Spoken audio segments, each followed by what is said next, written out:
ಮೊಳಗಲಿ ಮೊಳಗಲಿ ನಾಡಗೀತವು, ಮೂಡಲಿ ಮೂಡಲಿ ಸುಪ್ರಭಾತವು. ಲಡಾಖನೇಕ ಗಡಿಗಳಲ್ಲಿ, ಮಂತ್ರಾಲಯ ಗುಡಿಗಳಲ್ಲಿ, ಭತ್ತ ಗೋಧಿ ಬೆಳೆಯುವಲ್ಲಿ, ಪ್ರೀತಿಯ ಮೈ ತಳೆಯುವಲ್ಲಿ. ಲಡಾಖನೇಕ ಗಡಿಗಳಲ್ಲಿ, ಮಂತ್ರಾಲಯ ಗುಡಿಗಳಲ್ಲಿ, ಭತ್ತ ಗೋಧಿ ಬೆಳೆಯುವಲ್ಲಿ, ಪ್ರೀತಿಯ ಮೈ ತಳೆಯುವಲ್ಲಿ. ಹಿಂದೂ ಮುಸಲ್ಮಾನರೊಂದು ಗೂಡಲಿ, ಆರದಿರಲಿ ಪ್ರೀತಿ ದೀಪ ಕಣ್ಣಗೂಡಲಿ. ದುಡಿವ ಹಿಂದೂ ಮುಸಲ್ಮಾನರೊಂದು ಗೂಡಲಿ, ಆರದಿರಲಿ ಪ್ರೀತಿ ದೀಪ ಕಣ್ಣಗೂಡಲಿ. ಎದೆಯ ಹೊಳೆಗಳನ್ನು ಅಶ್ರುಧಾರಿ ತೊಳೆಯಲಿ, ಎದೆಯ ಹೊಳೆಗಳನ್ನು ಅಶ್ರುಧಾರಿ ತೊಳೆಯಲಿ. ಮೊಳಗಲಿ ಮೊಳಗಲಿ ನಾಡಗೀತವು, ಮೂಡಲಿ ಮೂಡಲಿ ಸುಪ್ರಭಾತವು.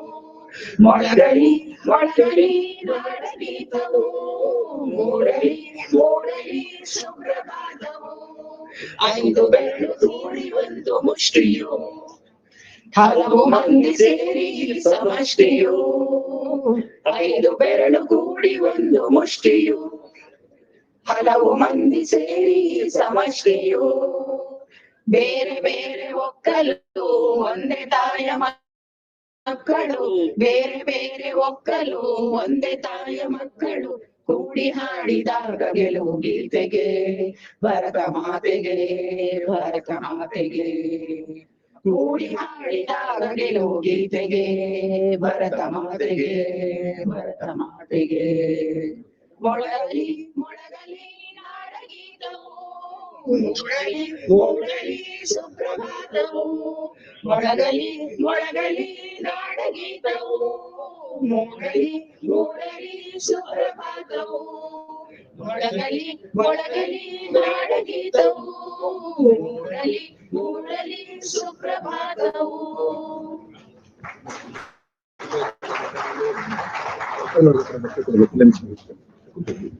ಶಕುಂತಲಾ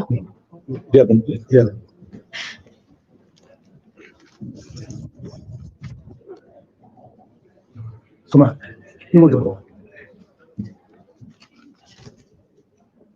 ಅತ್ಯಂತ ಅರ್ಥಗರ್ಭಿತವಾಗಿ ಈ ಸಂದರ್ಭಕ್ಕೆ ಸರಿಯಾದಂತಹ ಹಾಡನ್ನ ಅತ್ಯಂತ ಸುಶ್ರಾವ್ಯವಾಗಿ ಆಡಿದಂತಹ ಬ್ಯಾಂಗ್ಳೂರ್ DO1 ಸಂಗಾತಿಗಳು, ಪಿಂಚಣಿದಾರ ಸಂಗಾತಿಗಳು ಹಾಗೂ ಬ್ಯಾಂಗ್ಳೂರ್ ವಿಭಾಗ 2ರ ಎಲ್ಲ ಸಂಗಾತಿಗಳು ಕೂಡ ಈ ಸಂದರ್ಭದಲ್ಲಿ ಅಭಿನಂದನೆಯನ್ನು ಅರ್ಪಿಸ್ತೇನೆ. ನಮ್ಮ ರಾಜ್ಯ ಮಟ್ಟದ ವಿಚಾರ ಸಂಕಿರಣ ಸಾರ್ವತ್ರಿಕ ಪಿಂಚಣಿ ಯೋಜನೆ ಸಂಬಂಧಪಟ್ಟ ಹಾಗೆ ಈಗ ನಾವು ಪ್ರಾರಂಭ ಮಾಡ್ತಾ ಇದ್ದೇವೆ. ನಮ್ಮ ಇನ್ನು ಹಲವಾರು ಸಂಗಾತಿಗಳು ಇಲ್ಲಿ ಬಂದು ಸೇರ್ಕೊಳ್ಳಲಿದ್ದಾರೆ. ಸೊ ನಮ್ಮ ಕಾರ್ಯಕ್ರಮ ಪ್ರಾರಂಭ ಹೀಗಾಗುತ್ತೆ. ಕಮಿಟ್ಸ್ ನಿಮ್ಗೆಲ್ಲ ಗೊತ್ತಿದೆ, 90ರ ದಶಕದ ನಂತರ ಭಾರತದಲ್ಲಿ ಏನೋ ಒಂದು ನವ ಉದಾರವಾದಿ ಧೋರಣೆ ಪ್ರಾರಂಭ ಆಯಿತು. ಅನಂತರ ನಿಧಾನವಾಗಿ ಸರ್ಕಾರ ಈ ದೇಶದ ಜನರಿಗೆ ಕೊಡುವಂತಹ ಎಲ್ಲ ವೆಲ್ಫೇರ್ ಮೆಜರ್ಸ್ ಅನ್ನ ಒಂದೊಂದೇ ವಾಪಸ್ ಪಡ್ಕೊಂಡಿದ್ದು ನೋಡ್ತಾ ಇದ್ದೀವಿ. ಸೊ ಅಂತ ಸಂದರ್ಭದಲ್ಲಿ ಈ ದೇಶದ ಕಾರ್ಮಿಕ ಸಂಘಟನೆಗಳು ಹಾಗೂ ಜನಪರವಾದಂತಹ ಎಡಪರ ಮಾಡ್ಕೊಂಡು ಬಂದಿದ್ದೀವಿ. ಅದರ ಭಾಗವಾಗಿ ಇವತ್ತು ನಾವು ಈ 5 ಸಂಘಟನೆಗಳು ಸೇರಿ ಕರ್ನಾಟಕದ ರಾಜ್ಯ ಮಟ್ಟದ ಈ ಒಂದು ವಿಚಾರ ಸಂಕಿರಣವನ್ನು ನಾವು ಇವತ್ತು ಹಮ್ಮಿಕೊಂಡಿದ್ದೇವೆ. ಹಾಗಾಗಿ ಈ ವಿಚಾರ ಸಂಕಿರಣಕ್ಕೆ ಹಲವಾರು ಸಂಘಟನೆಗಳು ನಮಗೆ ಸಹಕಾರವನ್ನು ಕೂಡ ನೀಡಿದ್ದಾರೆ. ಹಾಗಾಗಿ ಇವತ್ತಿನ ಈ ಸಾರ್ವತ್ರಿಕ ಪಿಂಚಣಿ ಯೋಜನೆ ಅವಶ್ಯಕತೆ ಏನು, ಅದಕ್ಕೆ ಯಾವ ರೀತಿಯಲ್ಲಿ ನಾವು ಇವತ್ತು ಒಂದು ಜನಾಂದೋಲನವನ್ನು ಸೃಷ್ಟಿ ಮಾಡಬೇಕು, ಆ ಮುಖಾಂತರ ಸರ್ಕಾರಕ್ಕೆ ಯಾವ ರೀತಿಯಲ್ಲಿ ನಾವು ಅದನ್ನ ಒತ್ತಾಯವನ್ನ ಮಾಡಬೇಕು, ಅದೊಂದು ಈ ಒಂದು ವಿಚಾರ ಸಂಕಿರಣ ಕೂಡ ಒಂದು ಹೋರಾಟದ ಭಾಗವೇ ಅನ್ನೋದನ್ನ ನಾವಿಲ್ಲಿ ಅರ್ಥ ಮಾಡ್ಕೊಳ್ಬೇಕಾಗಿದೆ. ಹಾಗಾಗಿ ಇವತ್ತು ಈ ವಿಚಾರ ಸಂಕಿರಣದ ಮುಖಾಂತರ ಒಂದು ನಾವು ಈ ದೇಶದ ಎಲ್ಲ ಜನರಿಗೂ ಕೂಡ ಸಾರ್ವತ್ರಿಕ ಪಿಂಚಣಿಯನ್ನ ಕೊಡಬೇಕು ಅನ್ನುವಂತ ಒಂದು ಪ್ರಮುಖವಾದ ಬೇಡಿಕೆ. ಅದೇ ರೀತಿಯಲ್ಲಿ ಇವತ್ತು ಏನು 1/4/2010 ನಂತರ LIC ಮತ್ತು GIC ಯಲ್ಲಿ ಹೊಸ ಪಿಂಚಣಿ ಯೋಜನೆಯನ್ನ ತಂದಿದ್ದಾರೆ. ಅದೇ ರೀತಿಯಲ್ಲಿ 1/4/2004ರಿಂದ ಕೇಂದ್ರ ಸರ್ಕಾರ ನೌಕರರು ಕೂಡ ಏನು ಹೊಸ ಪಿಂಚಣಿ ಯೋಜನೆ ಜಾರಿ ಮಾಡಿದ್ದಾರೆ, ಅವರಿಗೂ ಕೂಡ ಈ ಸಂದರ್ಭದಲ್ಲಿ ಓಲ್ಡ್ ಪೆನ್ಷನ್ ಸ್ಕೀಮ್ ಅನ್ನ ನೀಡಬೇಕು ಅನ್ನುವಂತ ಒಂದು ಆ ಬೇಡಿಕೆಯನ್ನು ಕೂಡ ಈ ಸಂದರ್ಭದಲ್ಲಿ ಇಡ್ತಾ ಇದ್ದೀವಿ. ಹಾಗಾಗಿ 2 ಪ್ರಮುಖವಾದ ಬೇಡಿಕೆಯನ್ನು ಮುಂದಿಟ್ಕೊಂಡು ಈ ಒಂದು ರಾಜ್ಯ ಮಟ್ಟದ ವಿಚಾರ ಸಂಕಿರಣ ಮಾಡ್ತಾ ಇದ್ದೀವಿ. ಹಾಗಾಗಿ ಈ ಒಂದು ವಿಚಾರ ಸಂಕಿರಣದ ಅಧ್ಯಕ್ಷತೆಯನ್ನ ಅಖಿಲ ಭಾರತ ವಿಮಾ ಪಿಂಚಣಿದಾರರ ಸಂಘಟನೆಯ ಜಂಟಿ ಕಾರ್ಯದರ್ಶಿ ಅಂತ ಸಂಗಾತಿ ಭಾಸ್ಕರ್ ಸೋಮಾಗಿ ಅವರು ವಹಿಸ್ಕೊಡ್ಬೇಕು ಅಂತ ಹೇಳಿ ನಿಮ್ಮೆಲ್ಲರ ಪರವಾಗಿ ನಾನು ವಿನಂತಿ ಮಾಡ್ತೇನೆ. ಅವರನ್ನು ಆತ್ಮೀಯವಾಗಿ ಸ್ವಾಗತಿಸಿ ಅವರು ವೇದಿಕೆ ಬರಬೇಕು ಅಂತ ಹೇಳಿ ನಾನು ವಿನಂತಿ ಮಾಡ್ಕೊಳ್ತೇನೆ.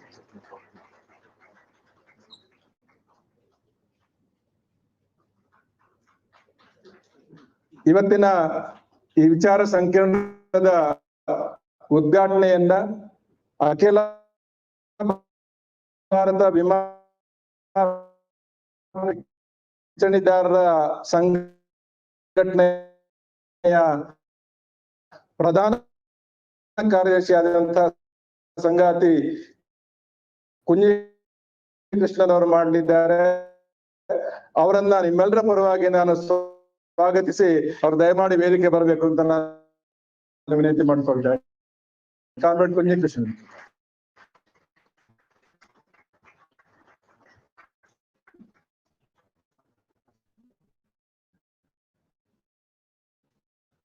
ನಮಗೆ ಬೆಂಗಳೂರಿನ ಜನತೆಗೆ ಇವತ್ತೊಂದು ಅತ್ಯಂತ ಸುದೈವದ ದಿನ ಅಂತ ನಾನು ಹೇಳಿಕೆ ಮೇಧಾವಿ ದೇಶದ ಜನರ ಮಹಾರಾಷ್ಟ್ರದಲ್ಲೂ ಅತ್ಯಂತ ಯಶಸ್ವಿಯಾದಂತಹ ಅನೇಕ ಆರ್ಥಿಕ ತಜ್ಞರನ್ನು ಸೃಷ್ಟಿ ಮಾಡಿದಂತಹ ಒಬ್ಬ ಮಹಾನ್ ಮೇಧಾವಿ ಅರ್ಥಶಾಸ್ತ್ರ ನಮ್ಮ ಜೊತೆ ಇದ್ದಾರೆ. JNU ಹಲವಾರು ವರ್ಷಗಳ ಕಾಲ ಕೆಲಸ ಮಾಡಿ ಅದರ ಜೊತೆಯಲ್ಲಿ ಎಲ್ಲ ಸ್ಟೇಟ್ ಸರ್ಕಾರ ಸಂಘದವರಿಗೆ ಹೇಳುವಂತಹ ಭಾವನೆ ನಮ್ಮ ಜೊತೆಗಿದೆ. ನಿಮ್ಮೆಲ್ಲರ ಪರವಾಗಿ ಈ 5 ಸಂಘಟನೆಗಳ ಪರವಾಗಿ ನಾನು ಆತ್ಮೀಯವಾಗಿ ಸ್ವಾಗತಿಸಿ ಅವರನ್ನ ವೇದಿಕೆಗೆ ಬಂದಿದ್ದಾರೆ. ಅವರಿಗೆ ವೆಲ್ಕಮ್ ಕಾಮ್ರೇಡ್ ಪ್ರಭಾತ್ ಪಟ್ನಾಯಕ್. ಹಾಗೆ ಇವತ್ತು ನಮ್ಮ ಜೊತೆ CITU centre of Indian trade union ನಮ್ಮ ದೇಶದ ಒಂದು ಅತ್ಯಂತ ಸಮರಶೀಲವಂತ ಕಾರ್ಮಿಕ ಸಂಘಟನೆ. ಅಂದ್ರೆ ಯಾವುದೇ ಕಾರ್ಮಿಕ ಸಂಬಂಧಪಟ್ಟಾಗ ಯಾವುದೇ ರಾಜಿ ಇಲ್ಲದೆ ರಾಜ್ಯ ರಹಿತವಾಗಿ ಹೋರಾಟ ಮಾಡ್ತಿರುವಂತಹ ಒಂದು ಸಮರಧೀರವಂತ ಸಂಘಟನೆ CITU. ಅದರ ಕರ್ನಾಟಕ ರಾಜ್ಯದ ಕಾರ್ಯದರ್ಶಿಯಾದ ಸಂಗಾತಿ ಮಹಾಂತೇಶ್ ಅವರು ನಮ್ಮ ಜೊತೆಗಿದ್ದಾರೆ. ಅವರಿಗೆ ನಿಮ್ಮೆಲ್ಲರ ಪರವಾಗಿ ಮತ್ತು ಸಂಘಟನೆ ಸ್ವಾಗತಿಸಿ ವೇದಿಕೆ ಬರಬೇಕು ಅಂತ ಕೇಳ್ಕೊಳ್ತೇನೆ.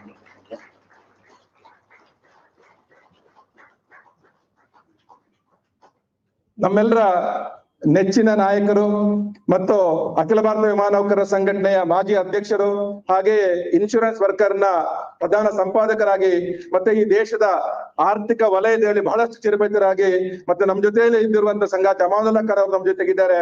ಅವರಿಗೆ ನಿಮ್ಮೆಲ್ಲರ ಪರವಾಗಿ ಮಧ್ಯ ಸಂಘಟನೆ ಸ್ವಾಗತಿಸಿ ಅವರನ್ನ ವೇದಿಕೆ ಆಹ್ವಾನಿಸ್ತೇವೆ.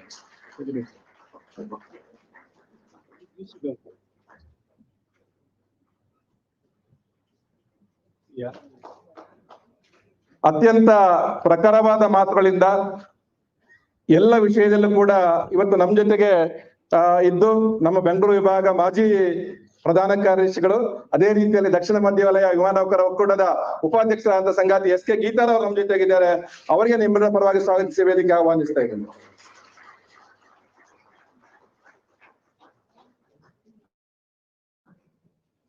ಬ್ಯಾಂಗ್ಳೂರು DO1 ಅಧ್ಯಕ್ಷರಾದಂತ ಸಂಗಾತಿ PT ಸತ್ಯನಾರಾಯಣ ಅವರು, ಬ್ಯಾಂಗ್ಳೂರು DO2 ಅಧ್ಯಕ್ಷರಾದಂತಹ ಸಂಗಾತಿ TPN ಮೂರ್ತಿ, ಅದೇ ರೀತಿಯಲ್ಲಿ BRGAN ಅಧ್ಯಕ್ಷರಾದಂತ ಸಂಗಾತಿ N ರವಿಕುಮಾರ್ ಅವರು ಹಾಗೂ ಪ್ರೆಸಿಡೆಂಟ್ ರವಿಕುಮಾರ್, ಅದೇ ರೀತಿಯಲ್ಲಿ ICPA ಪ್ರೆಸಿಡೆಂಟ್ ಅಂತ ಸಂಗಾತಿ CR ನಾಗರಾಜ್, ಹಾಗೆ GIPA general insurance pensioners association ಇದರ ಉಪಾಧ್ಯಕ್ಷರಾದ ಸಂಗಾತಿ N ರಾಮಚಂದ್ರ ಅವರು ಇದ್ದಾರೆ. ಇವರೆಲ್ಲರನ್ನೂ ಕೂಡ ನಾನು ಆತ್ಮೀಯವಾಗಿ ಸ್ವಾಗತಿಸಿ ಎಲ್ಲರೂ ಕೂಡ ವೇದಿಕೆ ಬರಬೇಕು ಅಂತ ಹೇಳಿ ನಾನು ವಿನಂತಿ ಮಾಡ್ಕೊಳ್ತೇನೆ.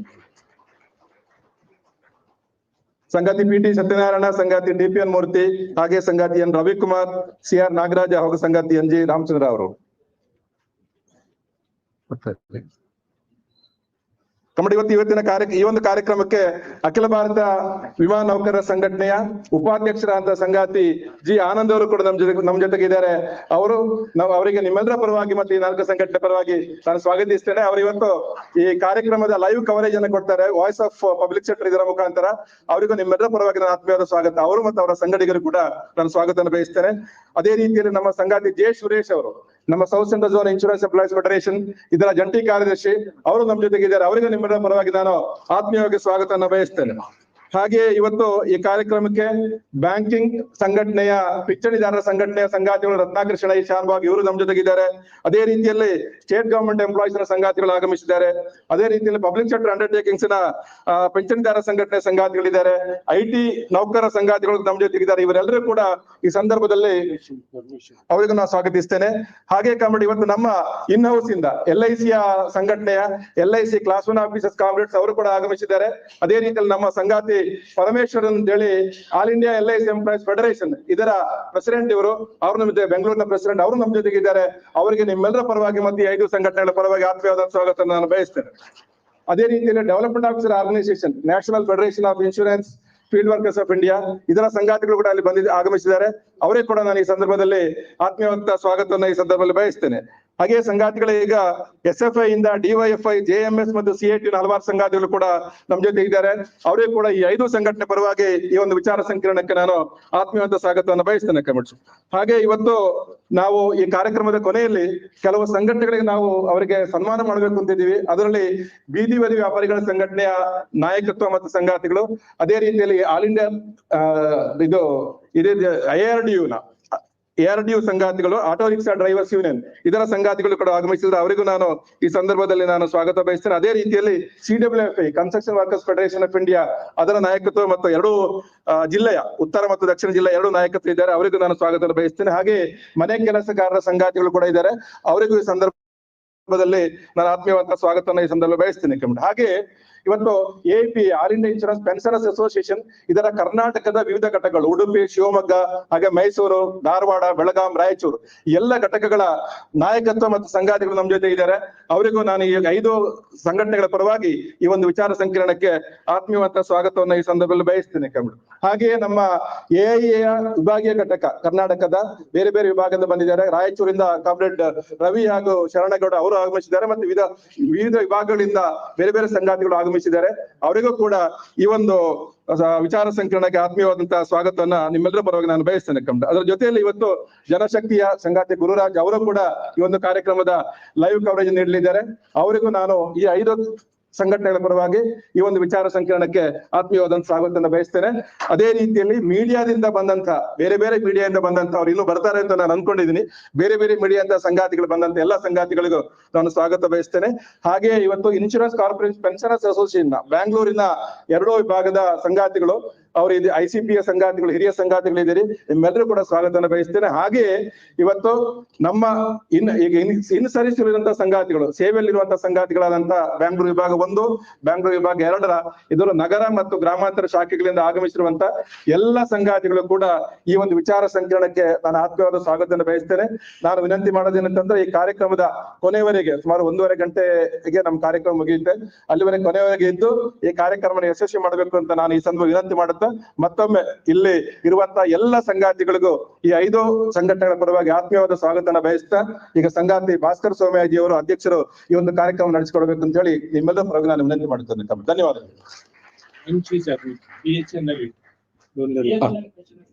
ಈಗ BSNL ಪೆನ್ಷನರ್ಸ್ ಅಸೋಸಿಯೇಷನ್ ಇಂದ ನಮ್ಮ ಕಾಮ್ರೇಡ್ಸ್ ಬಂದಿದ್ದಾರೆ. ಸಂಘಾತಿ ಗುಂಡಣ್ಣ ಅವರು, ಅವರ ಬಗ್ಗೆ ಪರಿಚಯ ಹೇಳುವಂತ ಅವಶ್ಯಕತೆ ಇಲ್ಲ, ಅವ್ರು ಎಲ್ಲರೂ ಕೂಡ ಚಿರಪರಿಚಿತರು ಇವರು. ಸೊ ಗುಂಡಣ್ಣ ಅವರಿಗೆ ಕೂಡ ಈ ಒಂದು ಸಂಘಟನೆ ಪರವಾಗಿ ಮತ್ತೆ ಎಲ್ಲ ಸಂಘಾತಿಗಳು ನಾನು ಈ ಸಂದರ್ಭದಲ್ಲಿ, ಅವರನ್ನ ನೀವೆಲ್ಲ TV ಮಾಧ್ಯಮದಲ್ಲಿ ಕೂಡ ನೋಡಿರ್ತೀರಿ. ಸೊ ಅಂತ ಸಂಘಾತಿ ಅವರಿಗೂ ಮತ್ತೆ ಕಾಮಡಿ ವಿಮಲಾ ಅವರು ಆಗಮಿದ್ದಾರೆ, ಸಮುದಾಯದಿಂದ ಕಾಮಡಿ ವಿಮಲಾ ಇದ್ದಾರೆ, ಅವರಿಗೂ ನಾನು ಸ್ವಾಗತ ಬಯಸ್ತೇನೆ. ಎಲ್ಲರಿಗೂ ಮತ್ತೊಮ್ಮೆ ಮಗದೊಮ್ಮೆ ಸ್ವಾಗತ ಬಯಸಿ ಈಗ ಅಧ್ಯಕ್ಷರು ಈ ಒಂದು ಈ ಒಂದು ಕಾರ್ಯಕ್ರಮವನ್ನು ಯಶಸ್ವಿ ಮಾಡಿಕೊಡಬೇಕು ವಿನಂತಿ ಮಾಡ್ತಾ, ಮಧ್ಯಾಹ್ನ ಊಟದ ಒಂದು ವ್ಯವಸ್ಥೆ ಇರುತ್ತೆ, ದಯಮಾಡಿ ಅದನ್ನು ಮುಗಿಸಿ ಎಲ್ಲರೂ ಹೋಗ್ಬೇಕು ಅಂತ ಹೇಳಿ ವಿನಂತಿ ಮಾಡ್ತೇನೆ. Thank you comments.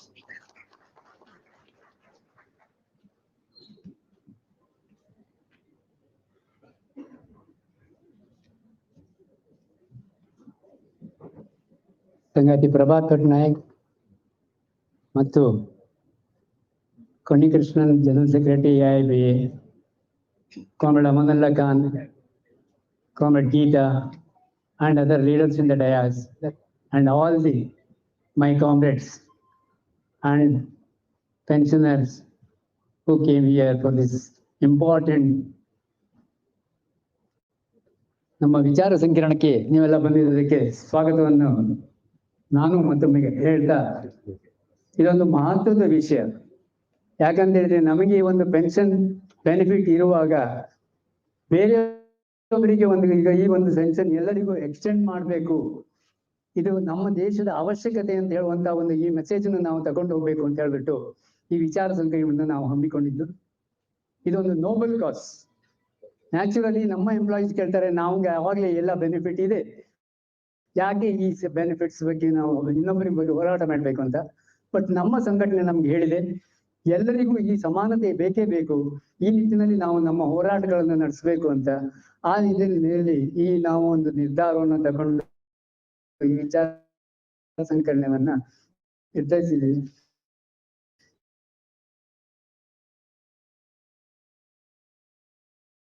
ಇದಕ್ಕೆ ನಮ್ಮ ಕಾಮ್ರೇಡ್ ಜನರಲ್ ಸೆಕ್ರೆಟರಿ ಆದ ಅವ್ರ ವಿಚಾರ ಸಂಕಿರಣವನ್ನ ಉದ್ಘಾಟನೆ ಮಾಡಬೇಕು ಅಂತ ನಿಮ್ಮೆಲ್ಲರ ಪರವಾಗಿ ನಾನು ಅವರನ್ನ ಕೇಳ್ಕೊಳ್ತೇನೆ. ಈಗ comrade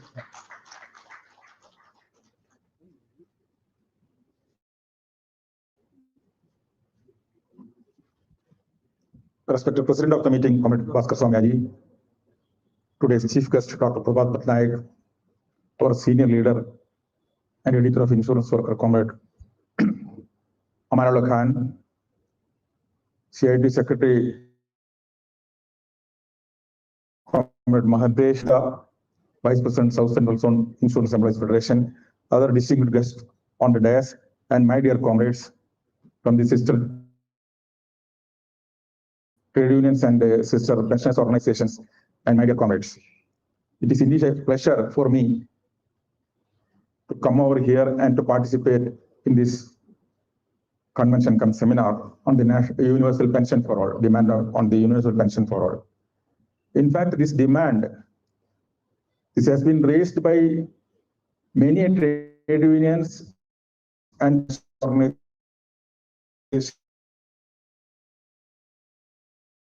It's not properly popularized or rather than appreciated by the respective trade unions. See, when we demand increase in pension for our own industries, pensioners of the industry, and likewise others, we are fully aware of the issue. But when we demand the universal pension for all, what is the real crux of the problem? See, now there is a scheme that is in vogue instituted by the central government in the year 1995. That is National Social Assistance Program, wherein it says, Article 41 of the Constitution specifically mentioned that it is the duty of the state to protect destitutes, those who have no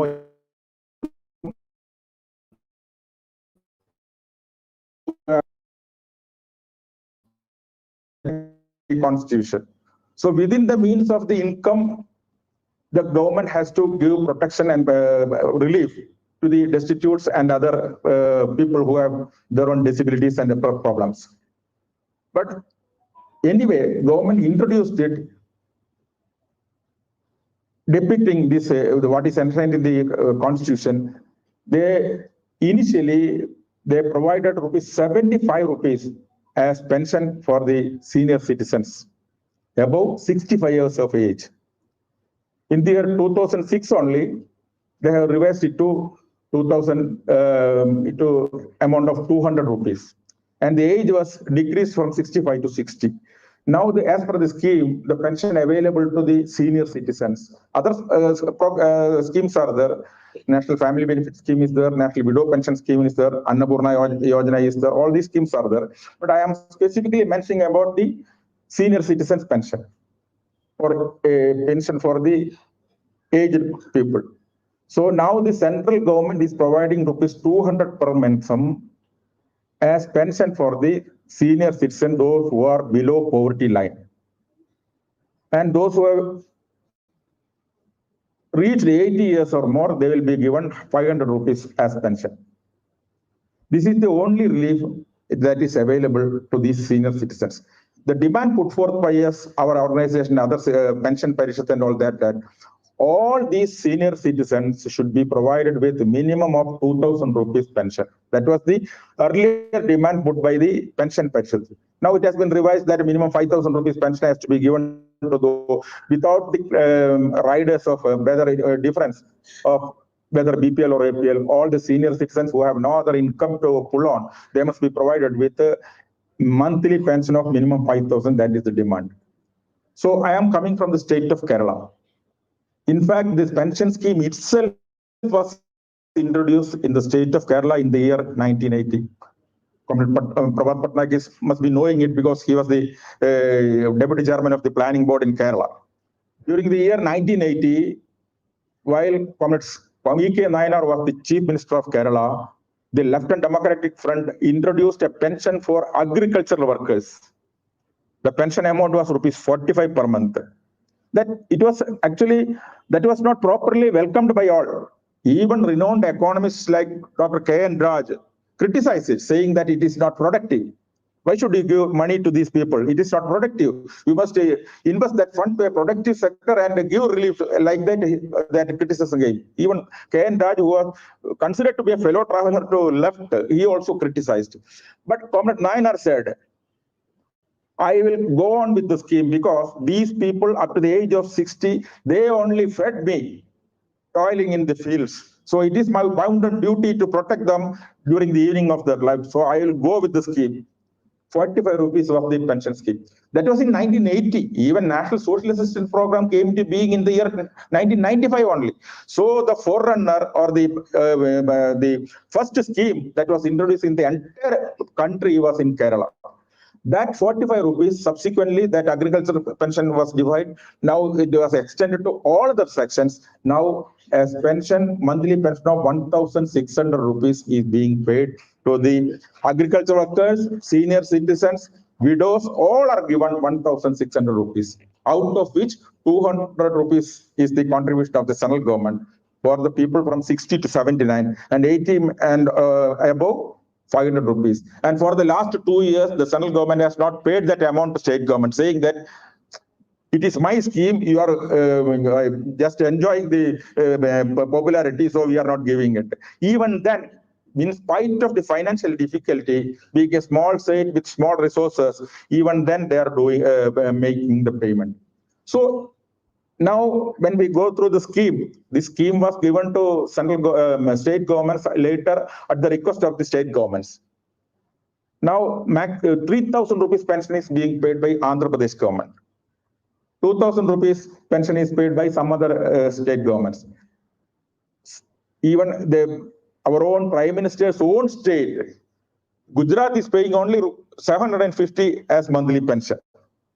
This is always the model Gujarat is always coined by Prime Minister. Model Gujarat is paying only 750, while a small state like Kerala government is paying 1,600 rupees. This we must understand.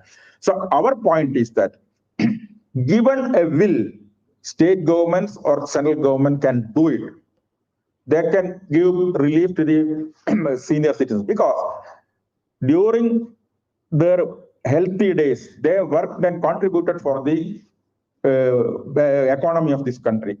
So naturally, as you said, as we all know, see, recently we celebrated this, observed that Pensioners' Day on 17th and 18th of December. We were telling about Nakara case and judgment on the Nakara case, Supreme Court judgment, where the Supreme Court held that pension is not a bounty, it is not a gratis, it is the right of the pensioners, because it is the duty, bounden duty of the employer to see that during the evening of their life and living must be protected, because they served you up to the age of up to the superannuating age. Likewise, these people, senior citizens, by their own way, they have by doing even menial work or some other casual work, they also contributed to the economy of the country. So it is the duty of the state, the central government, to take care of these people. So the main question that is being posed in this seminar is, who will take care of the aged people? That is the question we are posing. Second thing is, central government cannot abdicate its responsibility. This theme also has to be spread. This message has to be spread. So unfortunately, while talking to Comrade Swamyaji, he also was telling me, unfortunately, this message is not properly understood and appreciated by our own trade unions and sister trade unions and pensioners organizations. See, what we say is that now when we look at the demographic picture of the country, we can see that 9% of the population as of 2011 was people aged more than 60 years. By 2036, it is to reach 18% of the total population according to the National Commission on Population. It is estimated that it will reach 20% by 2040. See, the enormity can be seen. As of now, the population of India is 143.40 crores as on 30th November. So that means 20% of 143 crores means a huge number of people are above aged 60 years. And out of which more than nearly 60 to 70% are having no income on their own. No pensionary income, no other monetary benefit, no. And especially because of the new family setup. Earlier there was joint family, so seniors will be taken care of the family members. Now we are heading towards nuclear family. Naturally, they are not given the proper protection or care by the family. They are unable and they are not doing it also. Government is simply adopting certain laws, asking these children to take care of the parents, but not giving any aid or assistance by the central government, except this paltry sum being offered as a monthly pension. So what we demand is, this minimal pension has to be increased to provide proper relief to the aged persons, senior citizens. So it is all our own duty. We must ensure that this provision provided in the Article 21 and 41 must be ensured by the government, and all the senior citizens should be protected. So what I want to say is that the aged people deserve compassionate consideration, and their aging must be active and healthy. They must have easy access to free healthcare facilities, geriatric care, and palliative care. This only will ensure aging with security. Universal pension for all the elders shall alleviate poverty to an extent and also diminish geriatric depression suffered by them. This demand must be popularized further so that more pressure could be exerted on the central government for a positive approach. This is an immediate task to be shouldered by all pensioners organizations and organized working class. This is the understanding of the All India Insurance Pensioners Association. That is why we have been again and again asking our units to hold such conventions. As per the decisions of the 8th Silver Jubilee Conference of the All India Insurance Pensioners Association, this type of conventions and seminars are being held in various parts. In the state of Kerala, on 8th of July last year, we conducted a very massive seminar, Kerala State Seminar, wherein Dr. Ramagumar and Comrade Amanullah Khan were the chief guests.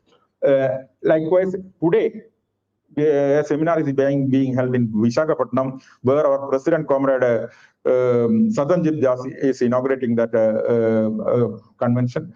So, insurance pensioners and insurance employees are taking the interest, they are leading the movement to ensure that this demand for universal pension for all is realized sooner than later. So, comrades, I'm not taking much of time because we are patiently waiting for the speech of Dr. Prabhat Patnaik. So, with this brief submission, I declare that the seminar is formally inaugurated. Thank you very much.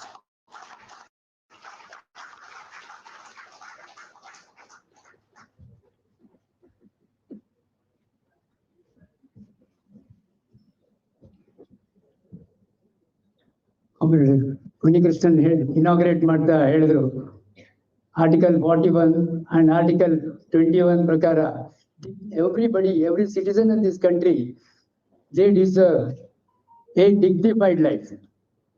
Retire ಆದ ಕೂಡಲೇ ಅಥವಾ old age ನಲ್ಲಿ ಈ ಸಮಾಜದ ಒಂದು ಈಗಂತೂ ದೌರ್ಜನ್ಯ ಜಾಸ್ತಿ ಆಗ್ತಾ ಇದೆ. ಎಲ್ಲಾ ಕಡೆ ನಾವು ನೋಡ್ತಾ ಇದ್ದೀವಿ ಈ ಸೀನಿಯರ್ ಸಿಟಿಸನ್ಸ್ ಮೇಲೆ ಹೇಗೆ ಅಟ್ಯಾಕ್ ಬರ್ತಾ ಇದೆ ಅಂತ. ಈ ಅಸಹಾಯಕತೆ ಇರಬಾರ್ದು, ಈ ನಿಟ್ಟಿನಲ್ಲಿ ಸ್ಟೇಟ್ ಕೆಲಸ ಮಾಡಬೇಕು ಅಂತ ಹೇಳ್ಬಿಟ್ಟು ಮುನಿಕೃಷ್ಣನ್ ಹೇಳಿದ್ರು. ಈ ಒಂದು ಸಮಾವೇಶವನ್ನು ಅವರು ಇನಾಗ್ರೇಟ್ ಮಾಡಿದ್ದಕ್ಕೆ ಅವರಿಗೆ ಥ್ಯಾಂಕ್ಸ್ ಹೇಳ್ತಾ, ಈಗ ನಮ್ಮ ಆರ್ಥಿಕ ದಿಗ್ಗಜರಾದ ಕಾಮ್ರೇಡ್ ಪ್ರಭಾತ್ ಪಟ್ನಾಯಕ್ ಈ ನಾವೆಲ್ಲ ಸ್ಕೂಲ್ನಲ್ಲಿ ಓದುವಾಗ ಒಂದು ಕವಿಗಳ ಬಗ್ಗೆ ಮಾತಾಡ್ತಾ ಇರುವಾಗ ಹೇಳ್ತಾ ಇದ್ರು, ಕವಿ ಕಾಳಿದಾಸ್ ಅದಾದ್ರೆ ನಂಬರ್ 1 ಅವರೇ. ನಂಬರ್ 2 ಅಂತ ಹೇಳಿದ್ರೆ ಅನಾಮಿಕ ಆಗ್ಬಿಡುತ್ತೆ, ಅಲ್ಲಿ ಯಾರು ಇಲ್ಲ ಅಂತ ಹೇಳ್ಬಿಟ್ಟು ನೆಕ್ಸ್ಟ್ ನಂಬರ್ 2ನೇ ಇಲ್ಲ ಅದರ್ಸ್ ಅಂತ ಒಂದು ದಿಗ್ಗಜ ನಮ್ಮ ಕಾಮ್ರೇಡ್, ನಾನು ಕಾಮ್ರೇಡ್ ಅಂತ ಹೇಳ್ತೀನಿ, ಕಾಮ್ರೇಡ್ ಪ್ರಭಾತ್ ಪಟ್ನಾಯಕ್ ಅವರು ಇಕನಾಮಿಕ್ ಫೀಲ್ಡ್ ಅಲ್ಲಿ ನಮ್ಮ ಆರ್ಥಿಕ ರಂಗದಲ್ಲಿ ಅವರಷ್ಟು ಮೇರು ಇದು ಯಾರು ಇಲ್ವೇ ಇಲ್ಲ ಅಂತವರು ಈಗ ನಮ್ಮ ಈ ಒಂದು ಸಮಾವೇಶಕ್ಕೆ ಬಂದು ನಮ್ಮನ್ನು ಉದ್ದೇಶಿಸಿ ಮಾತಾಡ್ಲಿಕ್ಕೆ ಬಂದಿದ್ದಾರೆ. ಅವರಿಗೆ ಸ್ವಾಗತವನ್ನು ಬಯಸ್ತಾ ಈಗ ನಮ್ಮನ್ನು ಉದ್ದೇಶಿಸಿ ಮಾತಾಡ್ಬೇಕು ಅಂತ ಕೇಳ್ಕೊತೇನೆ. Comrade Prabhat Patnaik.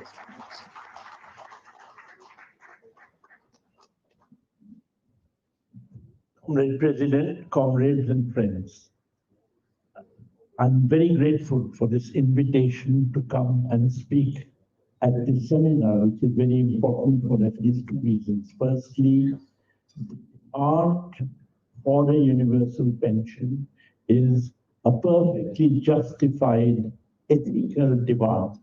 If we live within a certain social arrangement, in that case, it is essential that the social arrangement should look after us. It is also important, the seminar, because it is being organized with the support of trade unions, and that is a novel thing. Trade unions generally work in the interest of their members, but when you have trade unions working in the general social interest, in the interest of those who do not have a voice, then that is a remarkable new innovation.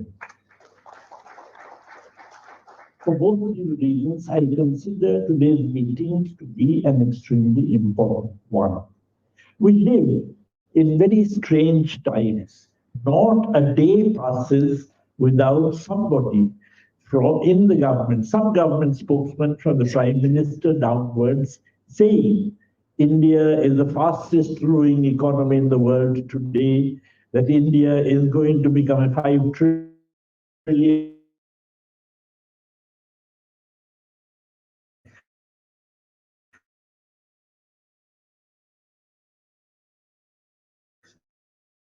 that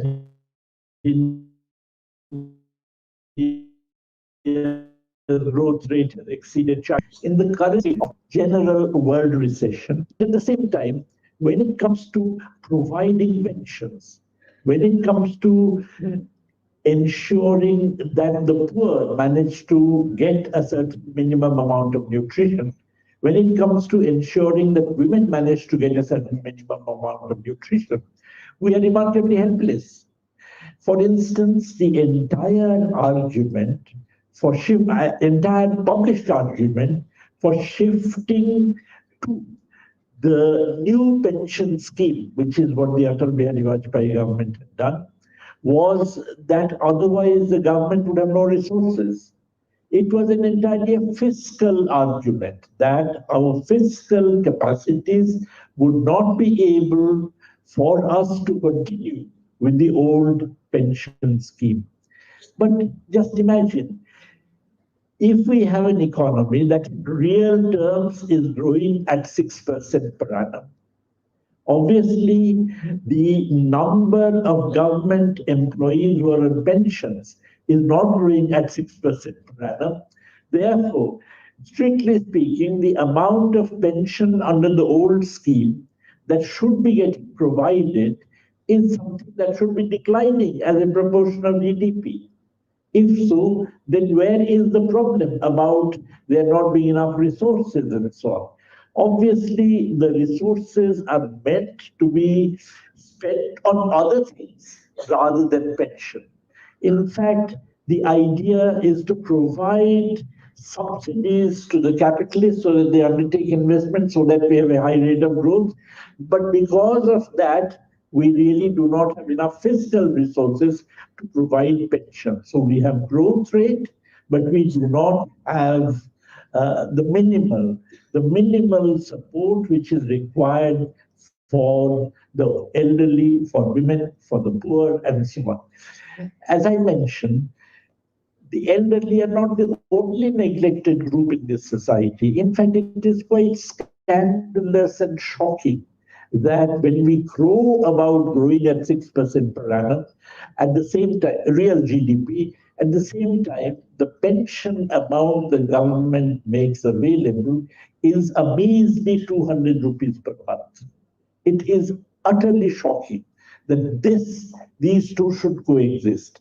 It is equally shocking that half the women who were surveyed by the National Health and Family Welfare Survey were found to be seriously anemic.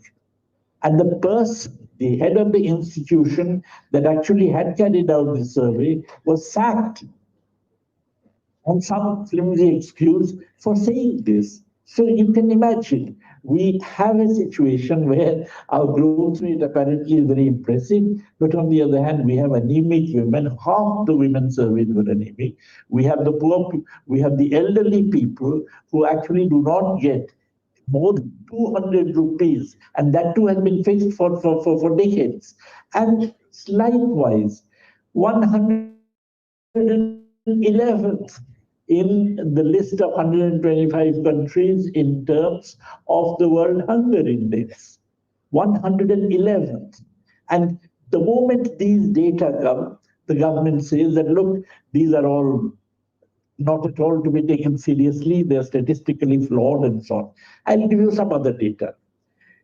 According to the Planning Commission in India, in the beginning, when poverty studies began with 1973-4 as the base year, 2,200 calories per person per day was considered the benchmark for rural poverty. If you got that much calories per day, in that case, you were not poor. If you got less than that, you were poor. For urban areas, the benchmark was 2,100 calories per person per day, because obviously the manual effort which is made in urban areas by an average person is somewhat less than rural areas. So 2,200, 2,100. In 1993-4, the percentage of population which actually had access to 2,200 calories per person per day in rural India was 58%. By 2011-12, it had gone up to 68%. Similarly, in urban areas, the respective proportions were 57% and 65%. The next, all these are based on National Sample Survey. Every 5 years, the India's NSS, National Sample Survey, brings out very large sample surveys. Now, the next large sample survey was supposed to be 2017-18. The 2017-18 results were so abysmal that the government decided to suppress them. And you actually found that in 2017-18, compared to 2011-12, there was a 9% fall in per capita real consumption in rural India. So the point is that precisely at a time when we are crowing about GDP growth rate, we actually find large segments of our population sinking into malnutrition, sinking into poverty, and sinking into destitution, lack of economic security because of absence of pension, and so on.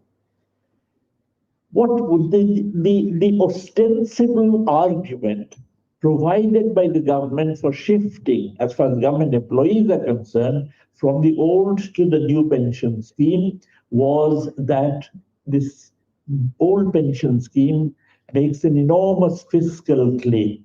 But of course, as I mentioned, that is a completely bogus argument. But the real reason was to push large numbers of people, government employees, into the financial market so that they can actually, their funds can be invested. They had no choice in the matter. They were actually asked, their pension funds could be invested. Okay, if the government invested their pension funds, but the government bore the risks of that investment, I can understand. But no, not only were their pension funds invested in the financial markets, but they were also made to bear the risks in case in case the investment didn't work out. then it is they who are going to get a lower amount of pension. It is doubly unfair because you're forcing people, coercing them into becoming participants in the financial market and also coercing them to bear the risks of this participation. Obviously, this entire scheme was worked out in the interest of finance capital, not in the interest of the ordinary people, the ordinary pensioners, the ordinary um, government employees who are retiring. But that is about government employees, and now many state governments are accepting the fact that this is unfair and going back to the old pension scheme. But of course, there has to be a massive struggle for getting back the old pension scheme. But what about the vast masses of people who are in the unorganized sector, who do not have any pension whatsoever, except, as I said, these measly 200 rupees per month. Now, as far as they are concerned, pension should be a right. As a matter of fact, I want to argue that the Indian Constitution, which is called a marvelous document, however, had some major failures. One major failure is that while the fundamental rights were very important, right to freedom of speech and so on, at the same time, on all economic issues, were put into the directive principles of state policy, which were not binding on anybody. They were basically pious wishes. And as a result, it is the case that the governments, of course, even now the fundamental political and social rights are being impinged upon, but the fundamental economic rights were never even accepted in the Constitution. As a result, you find that the government, with successive governments with impunity, have been attacking the basic rights of people in terms of a certain minimum material standard of life. For this reason, many of us have been arguing that we should actually have a constitutionally instituted set of fundamental economic rights. Just as we have fundamental political and social rights, we should have fundamental economic rights. I made a calculation along with a colleague of mine. Suppose we introduce 5 fundamental economic rights. The right to food, which basically means that everybody has access to food exactly on the same terms as the BPL population used to have prior to the pandemic. Second, the right to employment. If I remain unemployed, in that case, it's not my fault. If I remain unemployed, it's the fault of the social arrangement within which I live, which cannot generate enough jobs. Therefore, the right to employment and failing employment to make sure that actually a person gets a statutorily fixed living wage. So the right to food, the right to employment, the right to publicly provided health care along the lines of a national health service like you have in Britain, like you used to have in the Soviet Union, like you have in the Scandinavian countries. Everybody must have access to quality health care through a publicly funded national health service. Likewise, a right to publicly funded quality education. And of course, a right to a living old age pension and disability benefits. Living old age pension, at one stage, we had calculated on the basis of 3,000 rupees per person per month, and this was for the year 2018-19. If you wish to introduce these 5 rights, then it turns out that you would require, over and above what you spend today, another 10% of GDP to be spent on these rights. 10% is actually an overestimate. For instance, if you have the right to education, in that case, to fulfill that right, many school buildings have to be built. If you build school buildings, you're automatically providing employment. So there is a certain overlap between the satisfaction of these rights, but the maximum amount that you have to spend, the government has to spend, is about 10% of GDP in addition to what it is spending on these heads today anyway. Now, in order to spend 10% of the GDP, you don't really require to raise 10% of GDP in the form of additional taxes. There is a proposition in economics called the multiplier that suppose the government spends 100 rupees, then these 100 rupees would actually accrue as income to some people. They are going to spend it. When they are going to spend it, some of it would come back to the government in the form of taxes, and the government can then spend the taxes again. Therefore, in order to be able to spend 10% of GDP, you don't need to raise additionally an extra 10% of GDP. You just need to raise about 7% of GDP.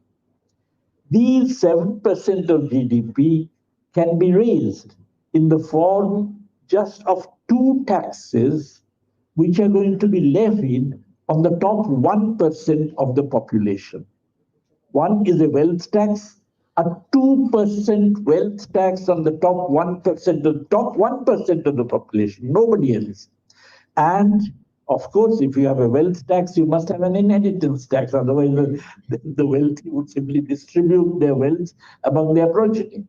And therefore, alongside the 2% wealth tax, if you have a 1/3 inheritance tax, that if I want to give 100 rupees to my son, in that case, 33 of those 100 rupees should be taken away by the government in the form of taxes. If you impose these two taxes, they're quite enough to finance the 5 fundamental economic rights I've been talking about. They're quite enough, therefore, to convert India into a welfare state. This is a trivial amount. And of course, many capitalist countries actually have this. You see, for instance, inheritance tax. It's amazing that we don't have an inheritance tax.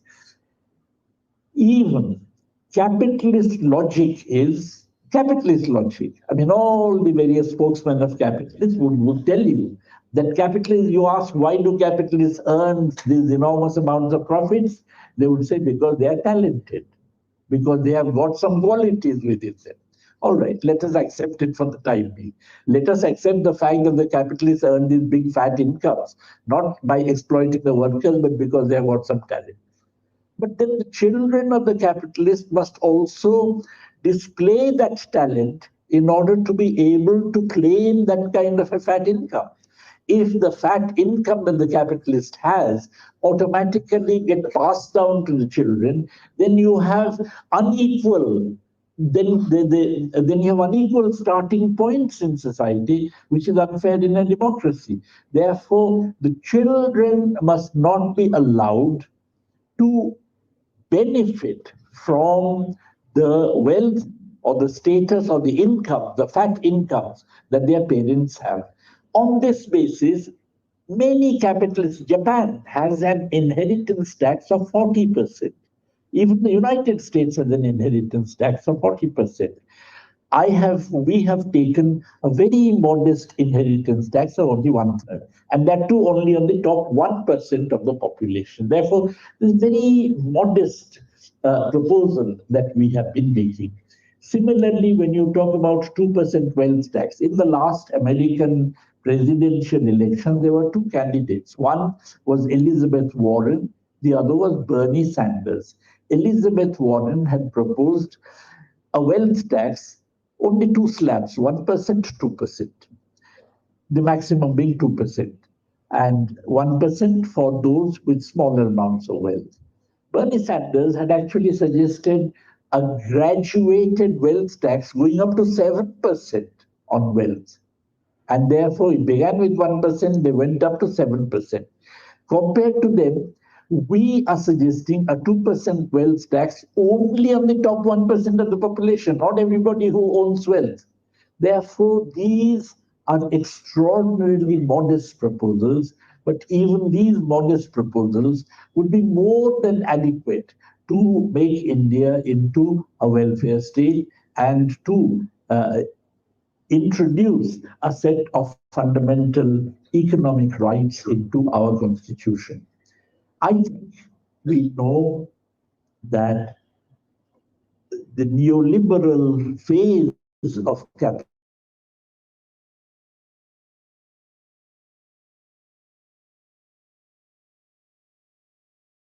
capitalism has come to an end. All over the world, there is conservative economists, people like Lawrence Summers and so on, who are advisors to the Treasury Secretary and so on.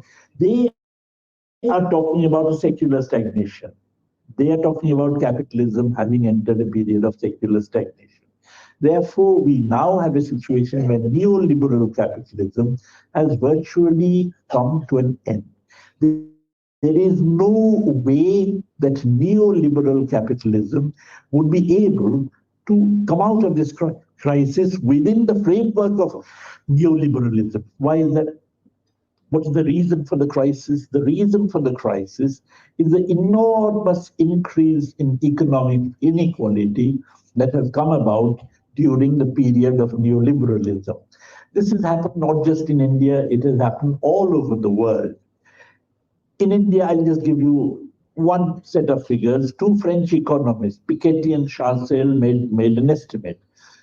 They simply estimated what is the proportion of the national income that the top 1% of India's population has. And they used income tax data for it. Income tax was introduced in India in 1922.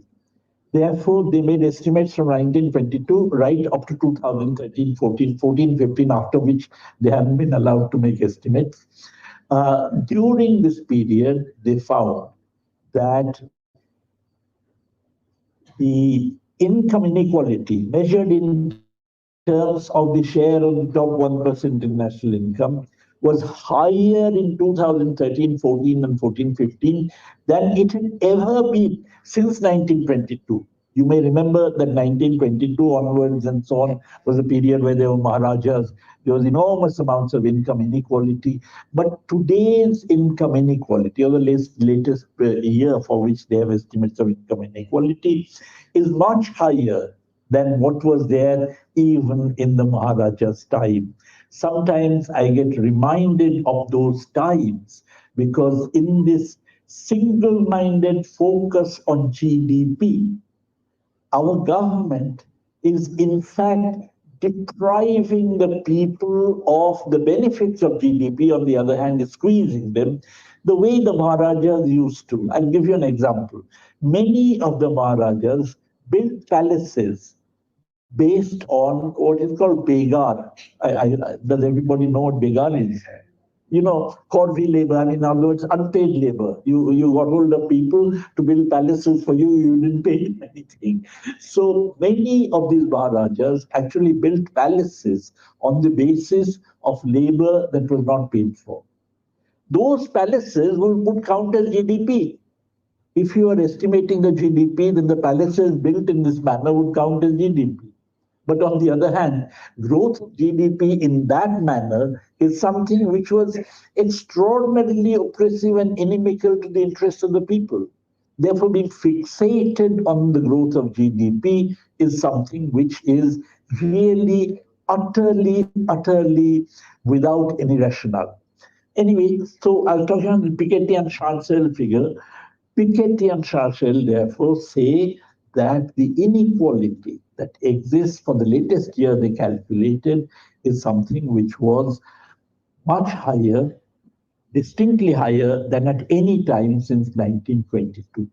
What is more, if you take after independence, the level of inequality was actually declining. According to them, 1982 is when the top 1% of India's population got about 6% of the national income.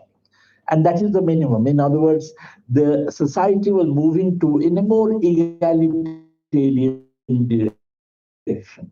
But 82 onwards is roughly when the neoliberal policies kick in. 85, many people trace them to 85, roughly when the neoliberal policies kick in. And that's when you find that there is an enormous increase in income inequality, where for the latest year they calculate the top 1% of the population actually earns or gets 22% of the total national income, from 6% to 22% in such a short time.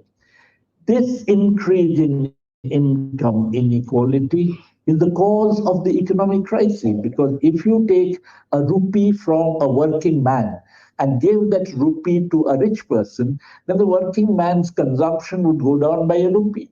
But on the other hand, the rich man is not going to consume that entire rupee, might consume 50 paise out of it and put the remaining 50 paise in the pocket, saying, I'm going to spend it tomorrow.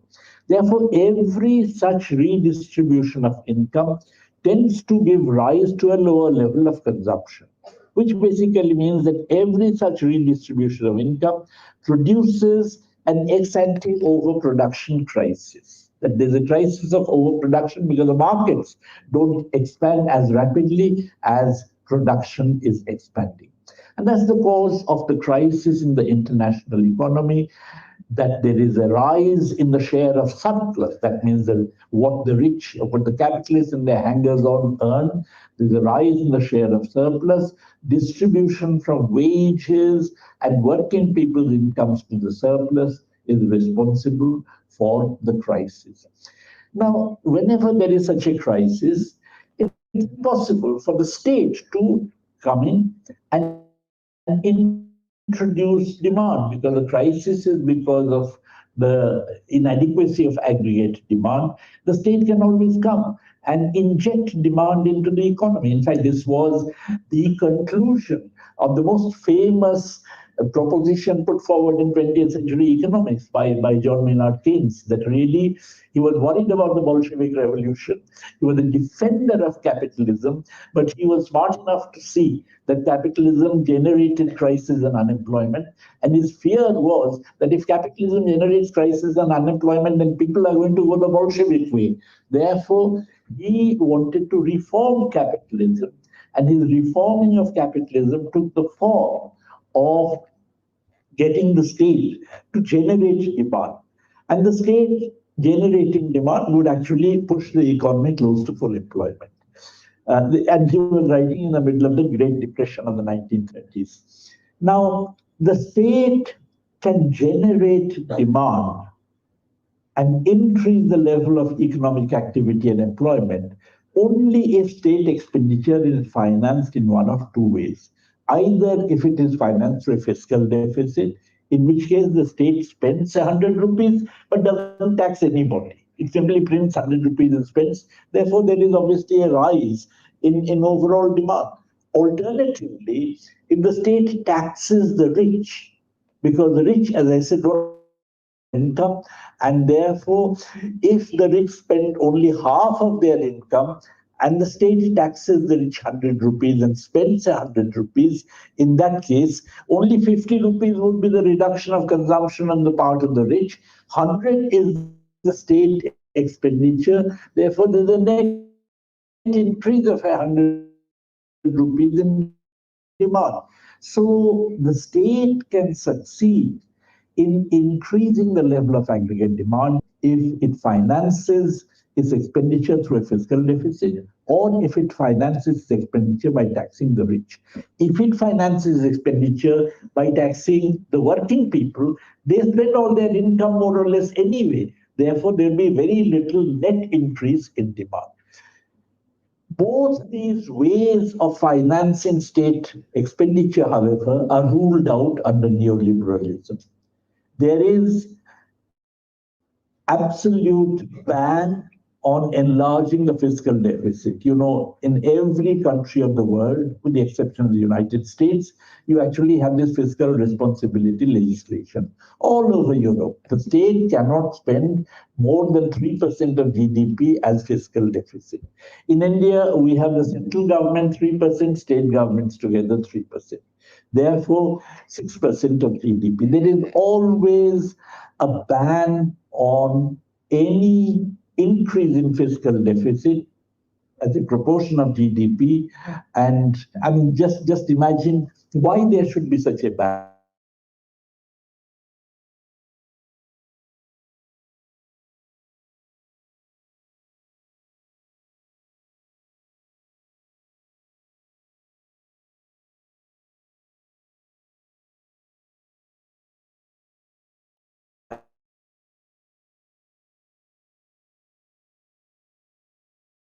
There of 6 deficit cannot exceed 3 plus 3. Why? Because of the fact that it is the interest of finance capital, it is the demand of finance capital that there be a ceiling on the fiscal deficit. The fact that finance capital wants a ceiling on expenditure on expenditures of the state financed by taxes of the rich is obvious, because after all they are the rich. The financiers are the richest people. But why finance capital should object to a fiscal deficit is it's a much more vexed question. I believe it is because if the government actually spends finance by a fiscal deficit, then that in a sense delegitimizes the role of capitalists and particularly the role of the financiers, whom again the same John Maynard Keynes had called functionless investors. So, whatever the reasons, if you have ways of financing government expenditure which can give you a larger level of activity and employment, but both of them are ruled out under neoliberalism. In that case, under neoliberalism, there is no getting away from the crisis. What is more, because if suppose some state decided to defy finance capital, then you get into another kind of problem. We live in a world in which we have nation states, but finance is globalized. So every nation state, the Indian state, the Polish state, the British state, the French state, they are nation states, but they are facing globalized finance. Therefore, any nation state that defies the will of globalized finance would simply leave that country. And if it leaves the country, there'll be a financial crisis, in which case the state would have to beg finance not to leave and kind of, amend what it had done earlier. So the point is that within neoliberal capitalism, because the domination of finance over the nation state is complete, which by the way has very important implications for democracy and so on. You can elect anybody, but the point is that more or less all governments pursue the same kinds of economic policies because of the fact that those are the policies demanded by international finance capital. So, because of this, the idea of having a set of policies which would, as I mentioned, which are easily affordable for the country, the objection to those policies would be from finance. But because there will be an objection from finance, we should not demur from pursuing those policies. As a matter of fact, it may be that I'm wrong. It may be because of my ideological biases I'm wrong. Finance capital claims that it is beneficial for the world. So let the various governments actually introduce these fundamental economic rights. Among these fundamental economic rights, I want to particularly talk about the right to pension. The calculation we had made at that time, which was 2018-19, on the basis of assuming 3,000 rupees per month of pension, said that roughly you require 3% of the GDP in order to finance a universal, non-contributory pension for everybody. Obviously, those who are already on pension schemes of various kinds would kind of opt out, but on the other hand, for everybody. And the numbers were about 13 crores of people.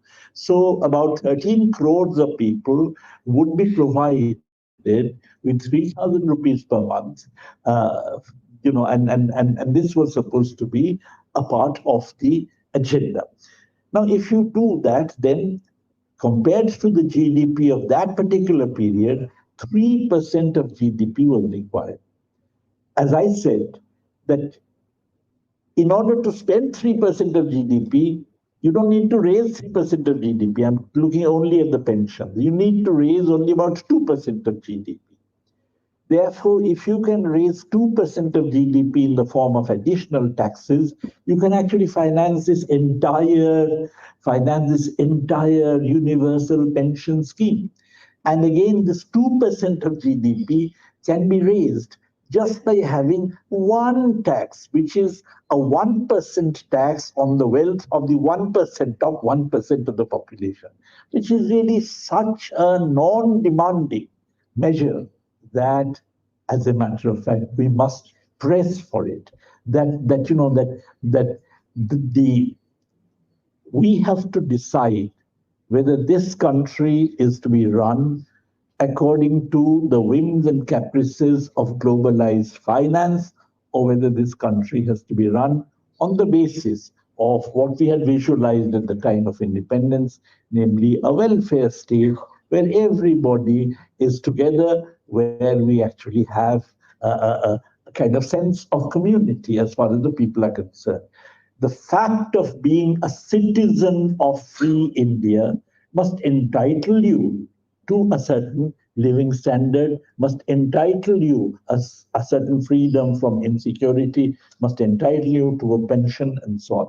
Therefore, I think particularly now, when we have a very important election that is coming up, we have to press upon the political class the necessity for introducing these kinds of fundamental economic rights, in particular, a right to universal pension, and I would also say a right to universal employment, failing which a statutorily fixed wage should be provided. But this is an occasion because neoliberalism has brought us to a crisis. There is no overcoming of the crisis within neoliberalism, but there is an overcoming of the crisis if we can undertake welfare measures that neoliberalism may frown upon, may object to, and that is a way in which we can mobilize people to, in fact, fight for these fundamental economic rights. Thank you very much.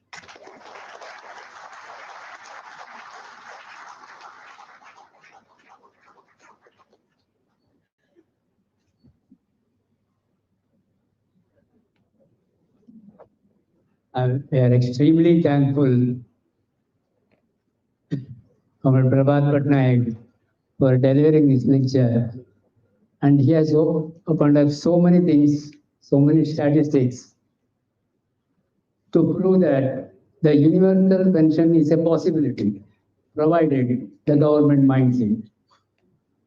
If 1% taxation on the wealth tax, definitely it can increase the GDP to 2%, and that is required for paying the 3,000 rupees universal pension for all the 13 crore people who are in dire needs of the universal pension at its time. So, we are convinced of our conviction that he is the best person to speak on this issue. We are very happy that he was here with us, and these issues has to be taken to the people. And we are sure the participants of the convention, this seminar, will definitely do that job. On behalf of you and all the organizations, I thank him profusely. In spite of the commitment, he came all the way and he gave us. Now a small memento will be given by Comrade Amanullah Khan on this occasion to Comrade Patnaik.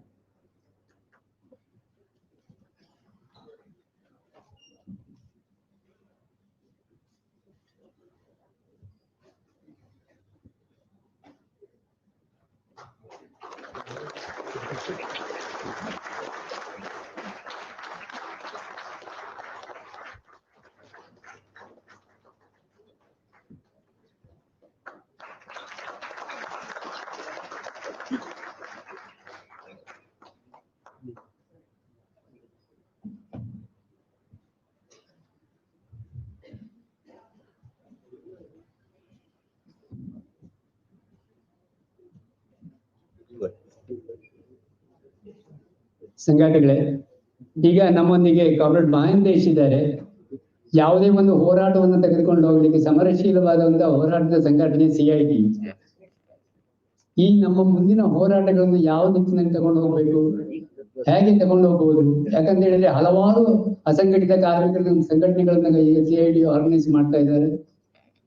ಆ ನಿಟ್ಟಿನಲ್ಲಿ ಅವರಿಗೆ ಈ ಒಂದು benefit ಅನ್ನು ಕೊಡ್ಲಿಕ್ಕೆ ಹೇಗೆ ಮುಂದಿನ ಹೋರಾಟಗಳನ್ನು ರೂಪರೇಷೆಗಳನ್ನು ಹೇಗೆ ಮಾಡ್ಬೋದು, ಏನ್ ಮಾಡ್ತಾ ಇದ್ದಾರೆ ಅಂತ ಹೇಳುವ ಬಗ್ಗೆ ಕಾಮ್ರೇಡ್ ಮಹಂತೇಶ್ ನಮ್ಮೊಂದಿಗೆ ಮಾತಾಡ್ಬೇಕು ಅಂತ ಕೇಳ್ಕೊತೀನಿ. ಕಾಮ್ರೇಡ್ ಮಹಂತೇಶ್.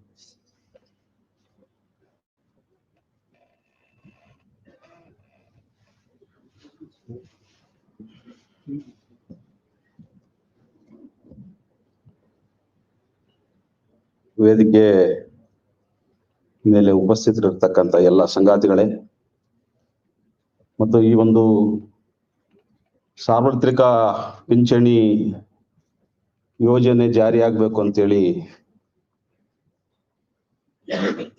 ಒತ್ತಾಯ ಮಾಡಿ ಎಲ್ಲರಿಗೂ ಪಿಂಚಣಿ ಸಿಗಬೇಕು ಅನ್ನೋಂಥ ಒಂದು ಬೇಡಿಕೆಯನ್ನ ಮುನ್ನೆಲೆಗೆ ತರಬೇಕು ಅಂತೇಳಿ ಈ ಒಂದು ಸಮಾವೇಶವನ್ನ ಆರ್ಗನೈಸ್ ಮಾಡಿದಂತ ಎಲ್ಲರಿಗೂ ಕೂಡ ಮತ್ತು ಈ ಸಮಾವೇಶದಲ್ಲಿ ಭಾಗವಹಿಸುವಂತ ತಮ್ಮೆಲ್ಲರಿಗೂ ಕೂಡ centre of Indian trade union CIT-ನ ಕರ್ನಾಟಕ ರಾಜ್ಯ ಸಮಿತಿಯ ಪರವಾಗಿ ಹೃತ್ಪೂರ್ವಕವಾದಂತಹ ಅಭಿನಂದನೆಗಳನ್ನು ಸಲ್ಲಿಸಲಿಕ್ಕೆ ನಾನು ಬಯಸ್ತಾ ಇದ್ದೀನಿ. ಒಂದು ಜವಾಬ್ದಾರಿಯುತವಾದಂತಹ ಒಂದು ಕಾರ್ಮಿಕ ಸಂಘಟನೆ, ಒಂದು ನೌಕರರ ಸಂಘಟನೆ ನಿಜಕ್ಕೂ ಕೂಡ ಮಾಡಬೇಕಾದಂತ ಒಂದು ಕೆಲಸ.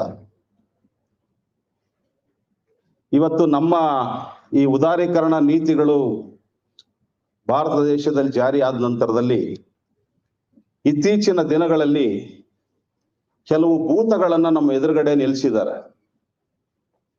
ಆ ಭೂತಗಳನ್ನ ಕಂಡ್ರೆ ನಾವು ಭಯ ಬೀಳ್ತೀವಿ.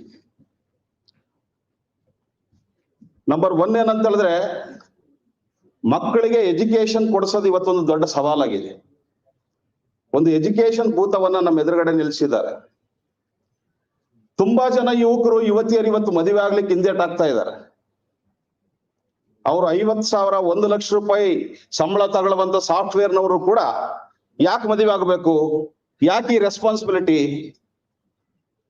ಮುಂದೆ ಯಾಕೆ ಈ ತರದ ದೊಡ್ಡ ರಿಸ್ಕ್ಗಳನ್ನ ನಾವು ಎದುರಿಸ್ಬೇಕಾಗುತ್ತೆ ಅಂತೇಳಿ ಹೆದರಿಕೆಯಿಂದ ಇವತ್ತು ಆ ತರದ ಭೂತಗಳನ್ನು ಮಾಡ್ತಾ ಇದ್ದಾರೆ. ಯಾಕೆ ಆ ಭೂತ ಅಂತ ಹೇಳಿದ್ರೆ, ನೀವು ಶಿಕ್ಷಣ ಏನೋ ಸಾಲ ಸೂಲ ಮಾಡಿ ಮದುವೆ ಆದ ತಕ್ಷಣ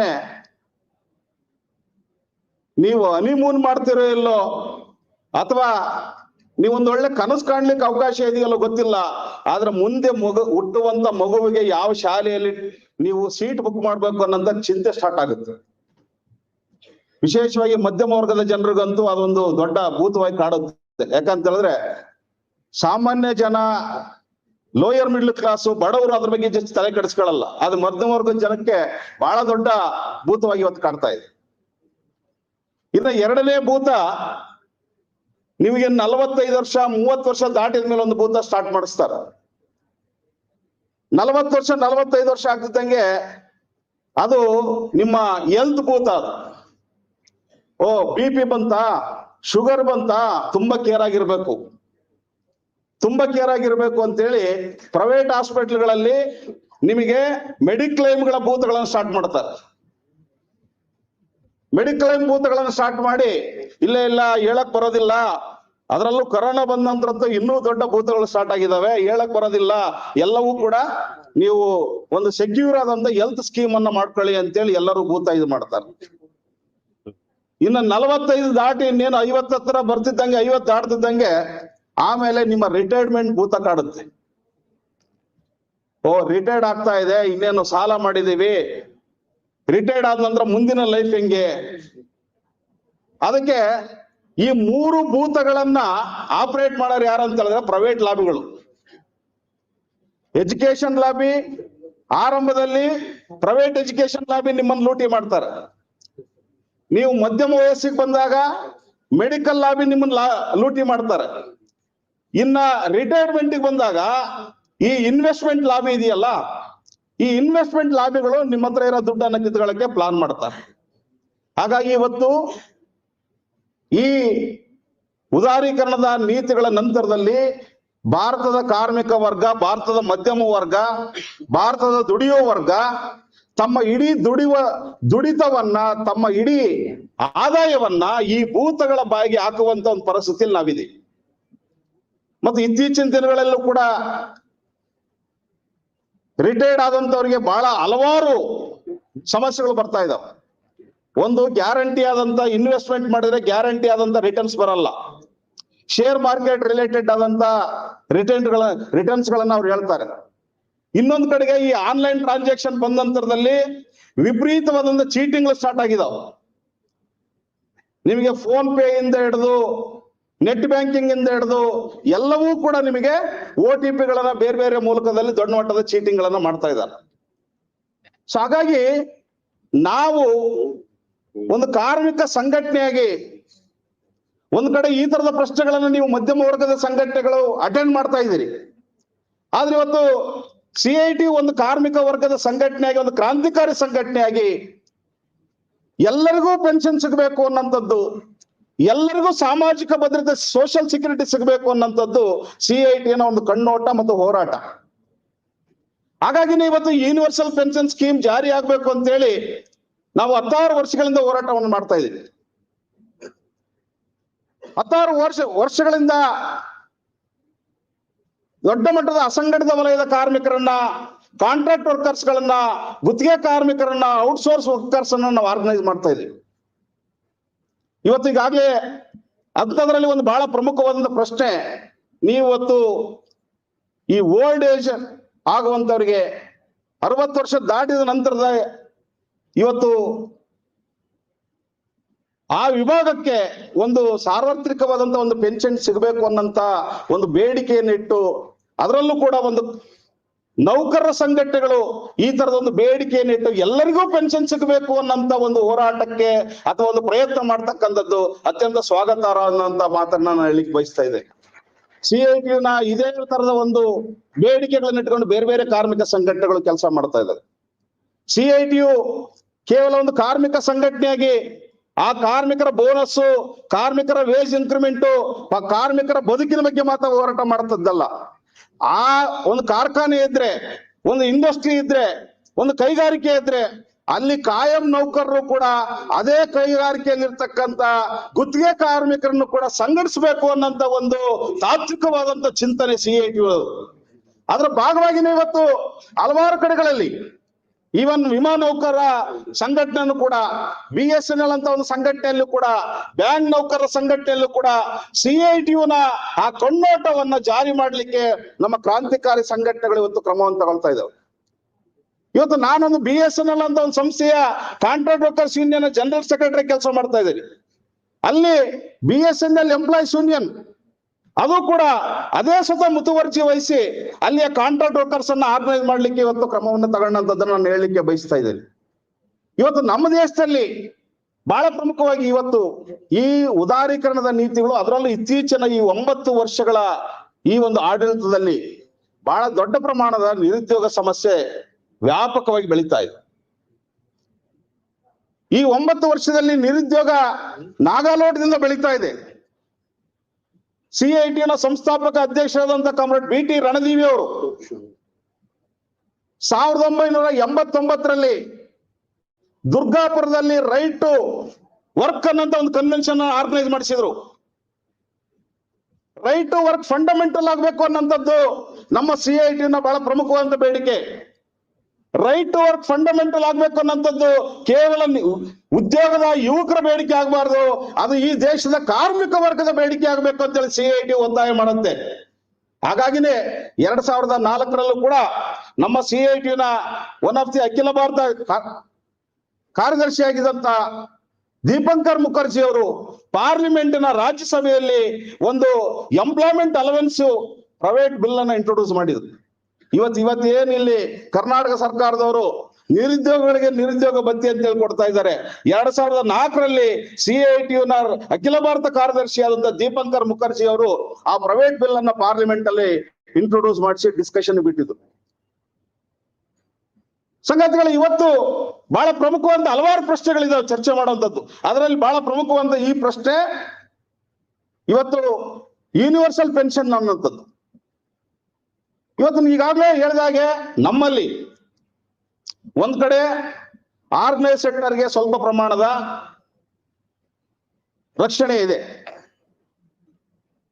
ಯಾರೆಲ್ಲ 70-80ರ ದಶಕದಲ್ಲಿ ಸಾರ್ವಜನಿಕ ಕ್ಷೇತ್ರಕ್ಕೆ, ಸೇವಾ ಕ್ಷೇತ್ರಕ್ಕೆ ಪ್ರವೇಶ ಮಾಡಿದ್ರು ಅವ್ರಿಗೊಂದು ಸಾಮಾಜಿಕ ಭದ್ರತೆ ಇದೆ. ಆದ್ರೆ 2004 ನಂತರದಲ್ಲಿ ನ್ಯೂ ಪೆನ್ಷನ್ ಸ್ಕೀಮ್ ಅಂತೇಳಿ ಇಂಟ್ರೊಡ್ಯೂಸ್ ಮಾಡಿದ್ರು. ಆ ನ್ಯೂ ಪೆನ್ಷನ್ ಸ್ಕೀಮ್ ಅನ್ನ ಸರ್ಕಾರಿ ನೌಕರಿಗೂ ಕೂಡ ಅನ್ವಯಿಸಿದ್ರು. ಇವತ್ತು ಕರ್ನಾಟಕ ರಾಜ್ಯದಲ್ಲೂ ಕೂಡ ನ್ಯೂ ಪೆನ್ಷನ್ ಸ್ಕೀಮ್ ಅನ್ನ ಇವತ್ತು ಸ್ಕ್ರಾಪ್ ಮಾಡಬೇಕು, ಓಲ್ಡ್ ಪೆನ್ಷನ್ ಸ್ಕೀಮ್ ಅನ್ನ ಜಾರಿ ತರಬೇಕು ಅಂತೇಳಿ ಸರ್ಕಾರಿ ನೌಕರರು ದೊಡ್ಡ ಹೋರಾಟವನ್ನ ಮಾಡ್ತಾ ಇದ್ದಾರೆ. ಈಗ ಆಲ್ರೆಡಿ ನಿಮ್ಮ LIC ಮತ್ತು JIC ಅಲ್ಲಿ ಕೂಡ 2010ರ ನಂತರದಲ್ಲಿ ನ್ಯೂ ಪೆನ್ಷನ್ ಸ್ಕೀಮ್ ಅನ್ನ ಇಂಟ್ರೊಡ್ಯೂಸ್ ಮಾಡಿದ್ದಾರೆ. ನ್ಯೂ ಪೆನ್ಷನ್ ಸ್ಕೀಮ್ ಅಂದ್ರೆ ಏನು? ಅಸಂಘಟಿತ ವಲಯದ ಕಾರ್ಮಿಕರಿಗೂ ಕೂಡ ಅದನ್ನ ಇಂಟ್ರೊಡ್ಯೂಸ್ ಮಾಡಿದ್ದಾರೆ 2009ರಿಂದ PFRDA. CIT ಬಹಳ ಸ್ಪಷ್ಟವಾಗಿ ಹೇಳ್ತಾ ಇದೆ, this is not a new pension scheme, this is no pension scheme ಅಂತೇಳಿ. ಪೆನ್ಷನ್ನೇ ಬರಲ್ಲ ಅದ್ರ. ವಿಶೇಷವಾಗಿ ಅಸಂಘಟಿತ ವಲಯದ ಕಾರ್ಮಿಕರಿಗೆ, ನಿಮ್ಮಂತ ಮಧ್ಯಮ ವರ್ಗದ ಕಾರ್ಮಿಕರಿಗೆ, ನಿಮ್ಮಂತ ಮಧ್ಯಮ ವರ್ಗದ ಉಳಿತಾಯವನ್ನ ಶೇರ್ ಮಾರ್ಕೆಟ್ ರಿಲೇಟೆಡ್ ಆದಂತ ಪೆನ್ಷನ್ಗೆ ಅವರು ಇನ್ವೆಸ್ಟ್ಮೆಂಟ್ ಮಾಡ್ತಾರೆ. ಅಲ್ಲಿ ಇನ್ವೆಸ್ಟ್ಮೆಂಟ್ ಮಾಡಿ ನಿಮಗೆ ಪೆನ್ಷನ್ ಗ್ಯಾರಂಟಿ ಇದೆ, ನಿಮಗೆ ರಿಟೈರ್ಮೆಂಟ್ ಗ್ಯಾರಂಟಿ ಇದೆ, ಆದ್ರೆ ಪೆನ್ಷನ್ ಗ್ಯಾರಂಟಿ ಇಲ್ಲ. ರಿಟೈರ್ಮೆಂಟ್ ಅಂತೂ ಗ್ಯಾರಂಟಿ, ಆದ್ರೆ ಪೆನ್ಷನ್ ಗ್ಯಾರಂಟಿ ಇಲ್ಲ. ಇದು ನೋ ಪೆನ್ಷನ್ ಸ್ಕೀಮ್ ನ, ನ್ಯೂ ಪೆನ್ಷನ್ ಸ್ಕೀಮ್ ನ ಒಂದು ತಾತ್ವಿಕವಾದ ಹಿನ್ನೆಲೆ. ವಿಶೇಷ ಏನಂದ್ರೆ ಈ PFRDA ಅಂತ ಇದೆಯಲ್ಲ, ಈ PFRDA ನ ಚೇರ್ಮನ್ಗೂ ಕೂಡ ಮೊದಲು ನ್ಯೂ ಪೆನ್ಷನ್ ಸ್ಕೀಮ್ ಇತ್ತು. ಆದ್ರೆ ಕಾರ್ಮಿಕರು ಇವರೆಲ್ಲ ಮಧ್ಯಮ ವರ್ಗ ಜನ ಹೋರಾಟ ಮಾಡಿದಾಗ ಆ ನ್ಯೂ PFRDA ಚೇರ್ಮನ್ ಅದನ್ನ ಚೇಂಜ್ ಮಾಡ್ಕೊಂಡ್ರು, ಅವರು ಓಲ್ಡ್ ಪೆನ್ಷನ್ ಸ್ಕೀಮ್ಗೆ ಹೋದ್ರು. ಆದ್ರೆ ಈ ಉಳಿದವ್ರಿಗೆಲ್ಲರೂ ಕೂಡ ನ್ಯೂ ಪೆನ್ಷನ್ ಸ್ಕೀಮ್ ಅನ್ನ ಇಂಟ್ರೊಡ್ಯೂಸ್ ಮಾಡಿದ್ರು. ಕರ್ನಾಟಕ ರಾಜ್ಯದಲ್ಲೂ ಕೂಡ ಅಸಂಘಟಿತ ವಲಯದ ಕಾರ್ಮಿಕರಿಗೆ ಈ ನ್ಯೂ ಪೆನ್ಷನ್ ಸ್ಕೀಮ್ ಅನ್ನ ಇಂಟ್ರೊಡ್ಯೂಸ್ ಮಾಡಿದ್ರು. ಬಟ್ ಅದು ಯಾವುದೇ ರೀತಿ ಪ್ರಯೋಜನ ಆಗ್ಲಿಲ್ಲ. ನಾವು ಅದರ ವಿರುದ್ಧ ದೊಡ್ಡ ಹೋರಾಟವನ್ನು ಮಾಡಿದ್ವಿ. ಅದು ಗ್ಯಾರಂಟಿ ಪೆನ್ಷನ್ ಸ್ಕೀಮ್ ಬರಬೇಕು ಅಂತಂದು ನಮ್ಮ ಹೋರಾಟವನ್ನು ನಾವು ನಡೆಸಿದ್ವಿ. ಸೊ ಹಾಗಾಗಿ ಈಗ ಬಹಳ ಪ್ರಮುಖವಾಗಿರತಕ್ಕಂಥದ್ದು ಕೆಲವು ಅಂಶಗಳನ್ನ ಹೇಳಲಿಕ್ಕೆ ಬಯಸ್ತಾ ಇದೆ. ಒಂದೀಗಾಗಲೇ ಇಂಟ್ರೊಡಕ್ಟರಿ ಸ್ಪೀಚ್ ಅಲ್ಲಿ, ಇನಾಗ್ರೇಷನ್ ಸ್ಪೀಚ್ ಅಲ್ಲಿ ಕಾಮ್ರೇಡ್ ಹೇಳಿದ್ದಾರೆ, ನಮ್ಮ ಇವತ್ತಿನ ಈ ದೇಶದಲ್ಲಿ 2036ನೇ ಇಸ್ವಿಗೆ 60 ವರ್ಷ ದಾಟಿದಂತವ್ರು 22.7 ಕೋಟಿ ಜನ ಆಗ್ತಾರೆ. ಭಾರತದ ಜನಸಂಖ್ಯೆಯಲ್ಲಿ 15% ಅವರು ಸೀನಿಯರ್ ಸಿಟಿಜನ್ಗಳು ಬರ್ತಾರೆ. 1950ರ ಹೊತ್ತಿಗೆ ಅವರ ಪ್ರಮಾಣ 37.7 ಕೋಟಿ ಏರಿಕೆ ಆಗುತ್ತೆ. ಅಂದ್ರೆ 28% ಜನ ಸೀನಿಯರ್ ಸಿಟಿಜನ್ಗಳು ಆಗ್ತಾರೆ. ಇವ್ರಿಗೆ ಸಾಮಾಜಿಕ ಭದ್ರತೆ ಸಿಗಬೇಕು ಅಂದ್ರೆ ಯಾರ ಜವಾಬ್ದಾರಿ? ಸಾಮಾಜಿಕ ಜವಾಬ್ದಾರಿ ಸಿಗಬೇಕು ಅನ್ನೋದಾದ್ರೆ ಈಗ ಸರ್ಕಾರದ ಜವಾಬ್ದಾರಿ, ಬಹಳ ಪ್ರಮುಖವಾಗಿ ಸರ್ಕಾರದ ಜವಾಬ್ದಾರಿ. ಈಗ ಆಲ್ರೆಡಿ ಕಾಮ್ರೇಡ್ ಪ್ರಭಾತ್ ಅವರು ಹೇಳಿದ ಹಾಗೆ ಕನಿಷ್ಠ GDPಯ 3% ಹಣವನ್ನ ಇದಕ್ಕೆ ಇನ್ವೆಸ್ಟಿಸಿದ್ರೆ ಯೂನಿವರ್ಸಲ್ ಪೆನ್ಷನ್ ಸ್ಕೀಮ್ ಅನ್ನ ಇವತ್ತು ಜಾರಿ ತರಲಿಕ್ಕೆ ಸಾಧ್ಯತೆಗಳಿದಾವೆ. ಇದು ಬಹಳ ಬೃಹದಾಕಾರವಾದಂತ ಒಂದು ಯೋಜನೆ ಇದೆ. ಕೇಂದ್ರ ಸರ್ಕಾರದ ಸಪೋರ್ಟ್ ಇರಲಾರ್ದನೆ, ರಾಜ್ಯ ಸರ್ಕಾರದ ಸಪೋರ್ಟ್ ಇರಲಾರ್ದನೆ ಈ ಯೂನಿವರ್ಸಲ್ ಪೆನ್ಷನ್ ಸ್ಕೀಮ್ ಅನ್ನ ಜಾರಿ ಮಾಡೋದಕ್ಕೆ ಆಗೋದಿಲ್ಲ. ಯಾಕಂದ್ರೆ ನಾವು ಹಲವಾರು ವಿಚಾರಗಳನ್ನ ನಾವು ಗಮನಿಸಬೇಕು. ಈಗ ಉದಾಹರಣೆಗೆ ನಾನು ಇನ್ನೊಂದು ಸಂಘಟನೆಯನ್ನ ರೆಪ್ರೆಸೆಂಟ್ ಮಾಡ್ತಾ ಇದ್ದೇನೆ.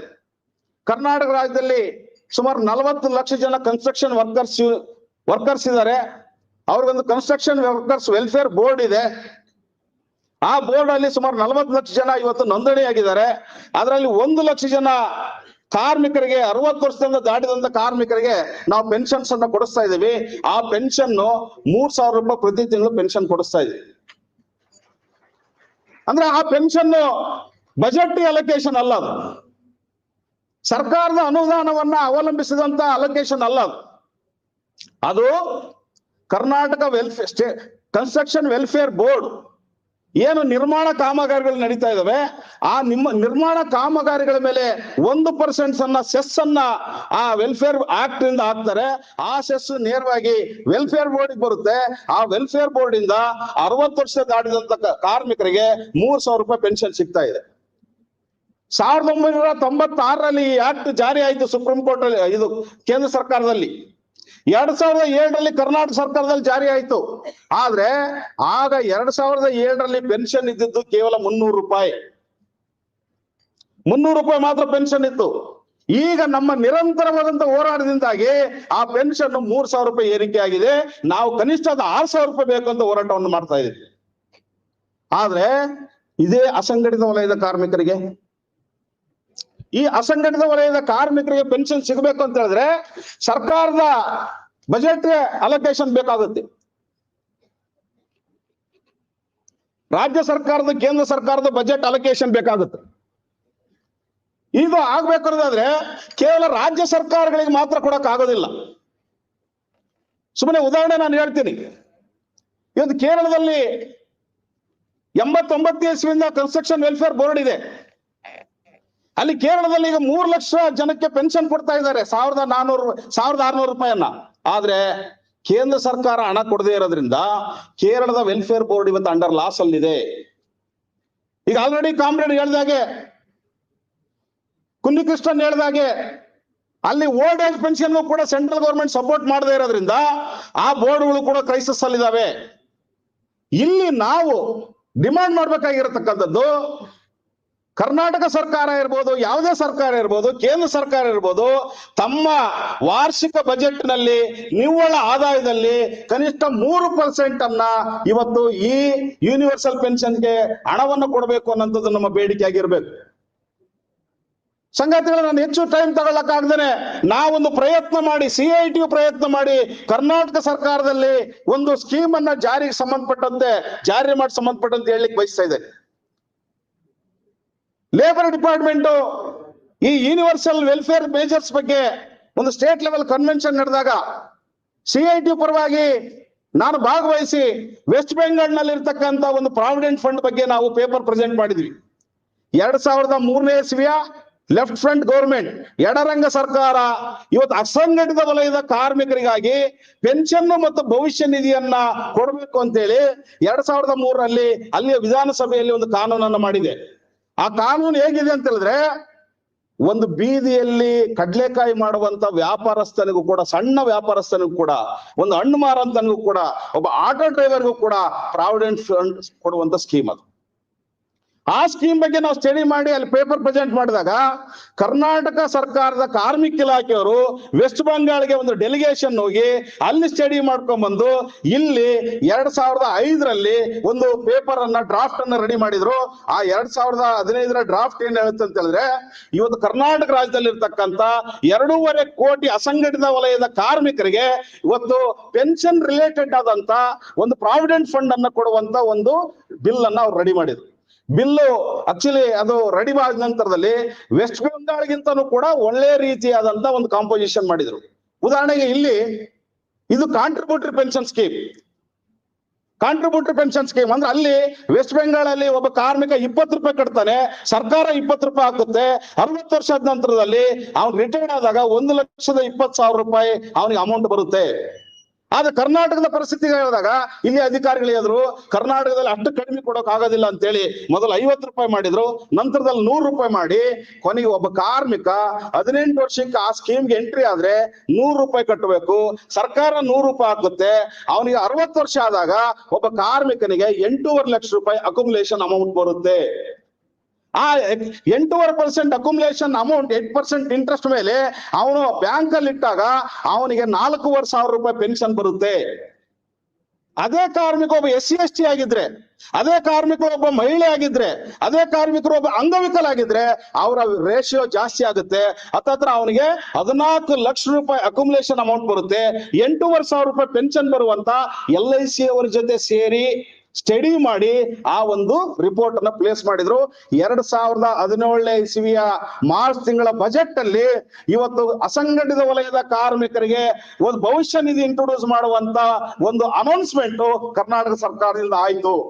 ಆದ್ರೆ ಕೇವಲ ಅವರು 4 ಕೆಟಗರಿಗಳನ್ನ ಮೆನ್ಷನ್ ಮಾಡಿದ್ರು.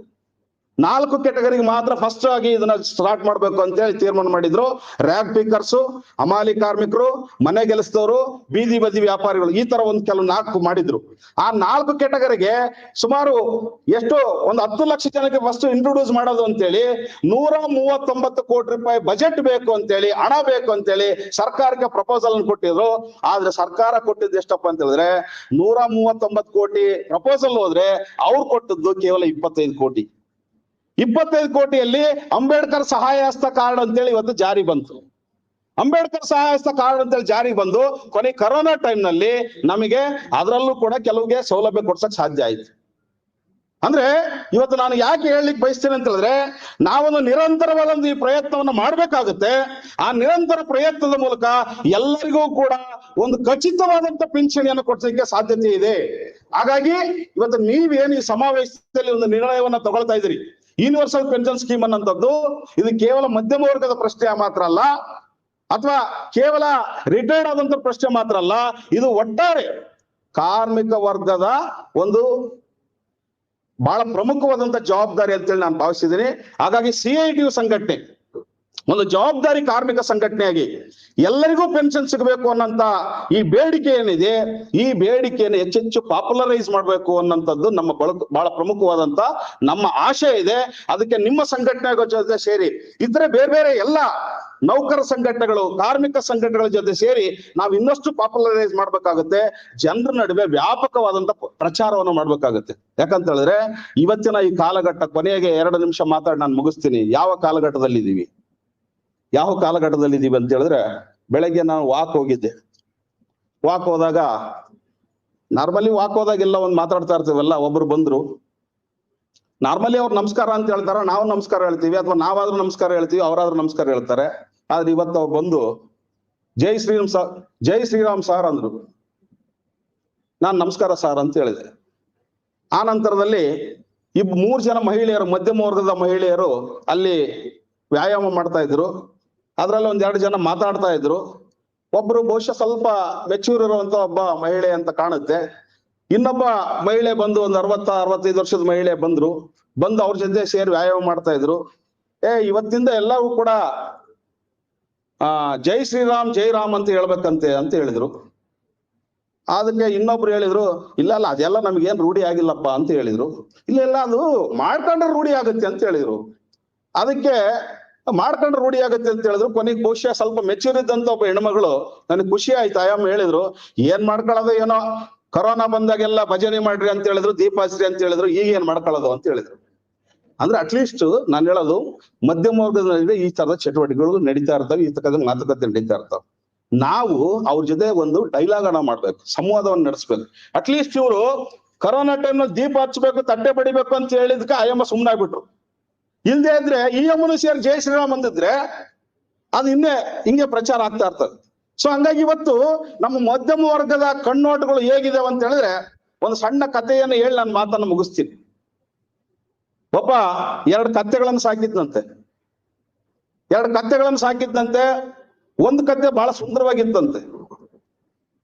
ಅವನು ಯಾವಾಗ್ಲೂ ಆ ಸುಂದರವಾದಂತ ಕತ್ತೆ ಸಿಕ್ಕಾಪಟ್ಟೆ ಹೊಡಿತಿದ್ದಂತೆ ಮಾಲೀಕ. ಆ ಸ್ವಲ್ಪ ಕುರೂಪಿ ಆದಂತ ಕತೆ ಹೇಳ್ತಾ ಇತ್ತಂತೆ, ಯಾಕೋ ಅಷ್ಟೊಂದು ಮಾಲೀಕನ ಹತ್ರ ಹೊಡ್ಸ್ಕೊಳ್ತಾ ಇದೀವಿ ಬಿಟ್ಟು ಬೇರೆ ಕಡೆ ಹೋಗೋದಲ್ವಾ ಅಂತ ಹೇಳ್ತಾ ಇದ್ದಂತೆ. ಅವನು ಅಷ್ಟೊಂದು ಹೊಡಿತಾ ಇದ್ದಾನೆ, ಅಷ್ಟೆಲ್ಲ ಸಹಿಸ್ಕೊಂಡಿದೀಯಪ್ಪ ನೀನು ಅಂತೇಳಿ. ಅದಕ್ಕೆ ದಿನ ಹೊಡ್ಸ್ಕೊಂಡು ಒಂದ್ ದಿವಸ ಈ ಕತ್ತೆ ಹೇಳ್ತದೆ, ಸುಂದರವಾದ ಕತ್ತೆ, ಇಲ್ಲ ನಾನು ಯಾಕೆ ಹೊಡ್ಸ್ಕೊಳ್ತಾ ಇದ್ದೀನಿ ಅಂತ ಹೇಳಿದ್ರೆ, ಆ ಮಾಲೀಕ ಯಾವಾಗ್ಲೂ ಅವನ ಮನೆಯಲ್ಲಿರೋಂತ ಮಗಳಿಗೆ ಹೇಳ್ತಾ ಇರ್ತಾನೆ, ನೀನ್ ಜಾಸ್ತಿ ಜಗಳ ಮಾಡಿದ್ರೆ ಆ ಕತ್ತೆ ಜೊತೆ ಮದುವೆ ಮಾಡ್ತಾನೆ ಅಂತ, ಇವತ್ತಲ್ಲ ನಾಳೆ ನನ್ನ ಜೊತೆ ಮದುವೆ ಮಾಡ್ಬೋದು ಅಂತ ನಾನು ಕಾಯ್ತಾ ಇದ್ದೇನೆ ಅಂತೇಳಿ ಹೇಳಿದಂತೆ. ಹಂಗೆ ನಾವು ಅಚ್ಚ ಜನ ಬರ್ಬೋದು ಅಂತೇಳಿ ಕಾಯ್ತಾ ಇದ್ದೀವಿ. 9 ವರ್ಷದಿಂದ ಕಾಯ್ತಾ ಇದೀವಿ. ಆದ್ರೆ ಅಚ್ಚ ದಿನ ಬರೋದಲ್ಲ. ಇವತ್ತಿನ ನಿರುದ್ಯೋಗ, ಇವತ್ತಿನ ಏನು ಡಿಸಾಸ್ಟರ್ ಮ್ಯಾನೇಜ್ಮೆಂಟ್ಗಳು, ಇವತ್ತಿನ ಹಲವಾರು ಸಮಸ್ಯೆಗಳು ನಾವು ಎದುರಿಸ್ತಾ ಇದೀವಿ. ಹಾಗಾಗಿ ಇವತ್ತು ಅಚ್ಚ ದಿನ ಅನ್ನಂತ ಆ ಸುಂದರವಾದಂತ ದಿನವನ್ನ ಕಾಯಬೇಕಾಗಿಲ್ಲ. ನಾವು ಒಳ್ಳೆ ದಿನಗಳು ಬರುವಂತ ನಮ್ಮ ಹಣೆ ಬರವನ್ನ ನಾವು ಚೇಂಜ್ ಮಾಡುವಂತ ಹೋರಾಟ ನಡೆಸಬೇಕಾಗುತ್ತೆ. ಹಾಗಾಗಿ ಈ ಒಂದು ಯೂನಿವರ್ಸಲ್ ಪೆನ್ಷನ್ ಸ್ಕೀಮ್ ನ ಈ ಬೇಡಿಕೆ ಇದೆ, ನಾವು ಪರ್ಯಾಯವಾದಂತ ಬೇಡಿಕೆಗಳನ್ನ ಜನರ ಮುಂದೆ ನಾವು ಪ್ರಚಾರ ಮಾಡುವಂತ ಕೆಲಸವನ್ನ ನಾವೆಲ್ಲರೂ ಕೂಡ ಮಾಡೋಣ ಅಂತ ಹೇಳ್ತಾ ಮತ್ತೊಮ್ಮೆ CIT ಪರವಾಗಿ ಎಲ್ಲರಿಗೂ ಅಭಿನಂದಿಸಿ ನನ್ನ ಮಾತನ್ನು ಮುಗಿಸ್ತೇನೆ. ನಮಸ್ಕಾರ.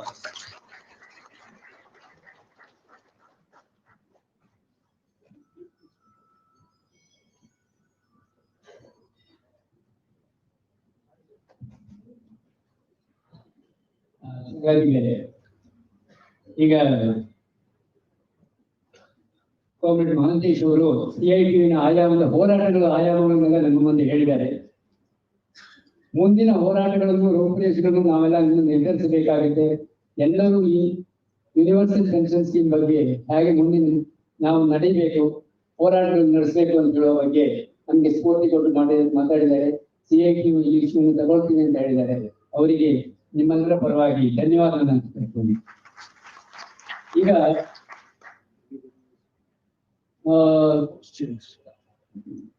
ಯಾರಾದ್ರೂ ಏನಾದ್ರು ಕ್ವೆಶ್ಚನ್ಸ್ ಇದ್ರೆ, ಈಗಷ್ಟೇ ನಮ್ಮ ಪ್ರಭಾಕರ್ ನಾಯ್ಕ ಅವರು ಮಾತಾಡುವಾಗ ಹಲವಾರು ಅಂಕಿಅಂಶಗಳು ಹಲವಾರು ವಿಷಯಗಳನ್ನ ನಿಮ್ಮ ಮುಂದೆ ಹೇಳಿದ್ದಾರೆ.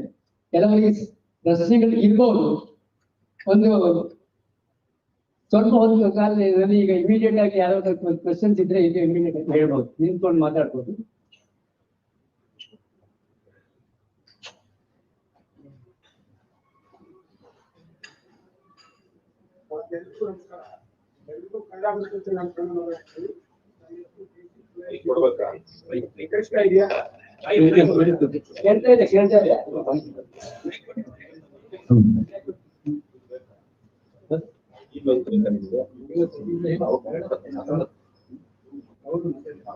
ಎಲ್ರಿಗೂ ನಮಸ್ಕಾರ.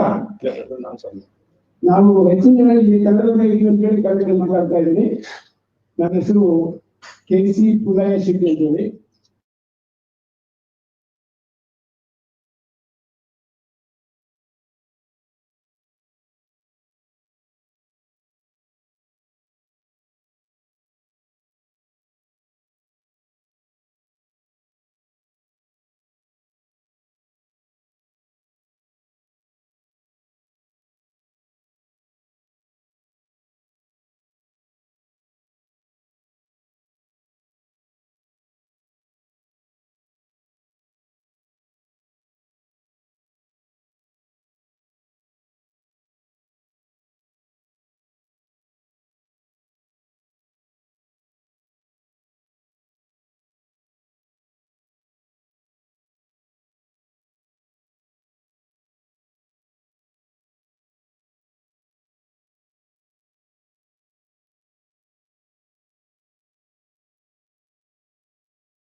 ಅಪ್ಲಿಕೇಶನ್ ಅಂತ ನಾವು ಹೇಳ್ತೀವಿ, ಅದು ಪೆನ್ಷನ್ ಅಪ್ಲಿಕೇಶನ್ ಆಗಿಲ್ಲ. ಈ ತರ ಸಮಸ್ಯೆ ಈ 3,000 ಮುಂದಿನ ದಿನಗಳಲ್ಲಿ ಬರಬಹುದು ಅಂತ ಹೇಳಿ ನನಗೆ ಅನಿಸಿಕೊಂಡ್ರಿಂದ ಆ 3,000 ಪೆನ್ಷನ್ ಬೇಡಿಕೆಯನ್ನ ಮಾಡಲಿಕ್ಕೆ ಸಾಧ್ಯ ಆಗಬೇಕಾಗುತ್ತಲ್ಲ. ನಾವು ಯೋಚನೆ ಇಟ್ಕೊಂಡು ಆ ನಿಟ್ಟಿನಲ್ಲಿ ಕಾರ್ಯಕ್ರಮ ಮಾಡಬೇಕು ನನಗೆ ಅದು ಅನಿಸಿದೆ. ಇದು ನನ್ನ ಪ್ರಶ್ನೆ ಉತ್ತರ ಬಯಸ್ತೇನೆ. ನಮಸ್ಕಾರ.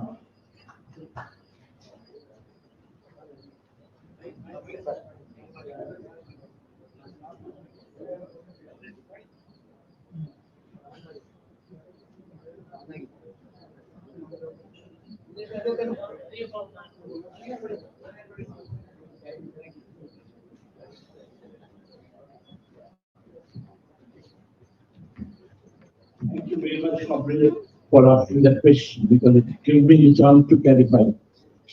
3,000 rupees per month in that particular year to number of people who were eligible for pension or living force would come to 3% of GDP. Over the period of time, number of people are increasing, GDP is increasing, and therefore the pension amount also would be increasing. But my point is that in no year, as far as the increase is concerned, would it be more than 3% of GDP. You see, compared to that year, GDP itself has increased by about 40% because of inflation and so on. So because of that, the pension which was 3,000 that time may have to be 5,000 now.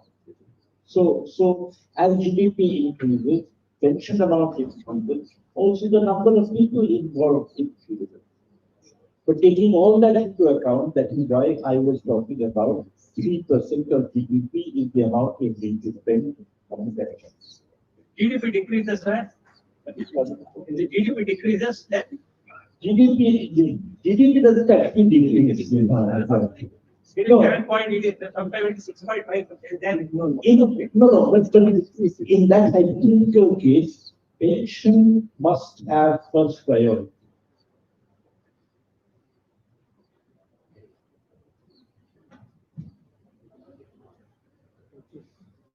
Any other question? We go for the next speaker. Thank you.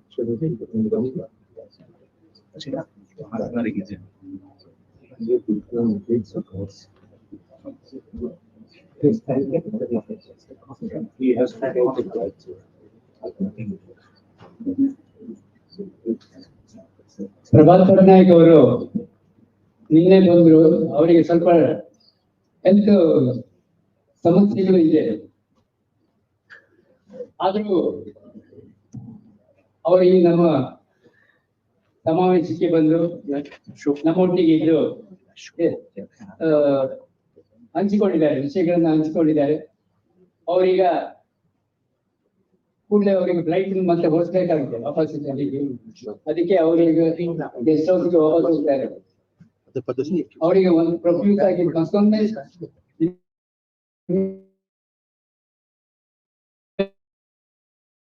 ಎಲ್ಲರ ಪರವಾಗಿ thanks ಹೇಳ್ತಾ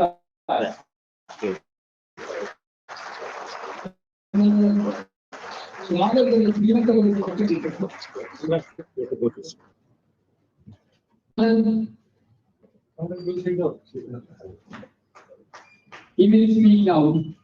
He is Vice President of the AIA. He came from Chennai.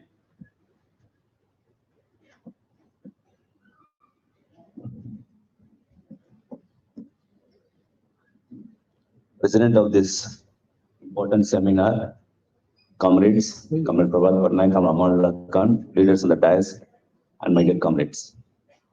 In fact, I came here to hear Comrade Prabhat and Comrade Amanullah Khan on this important topic, universal pension scheme for all.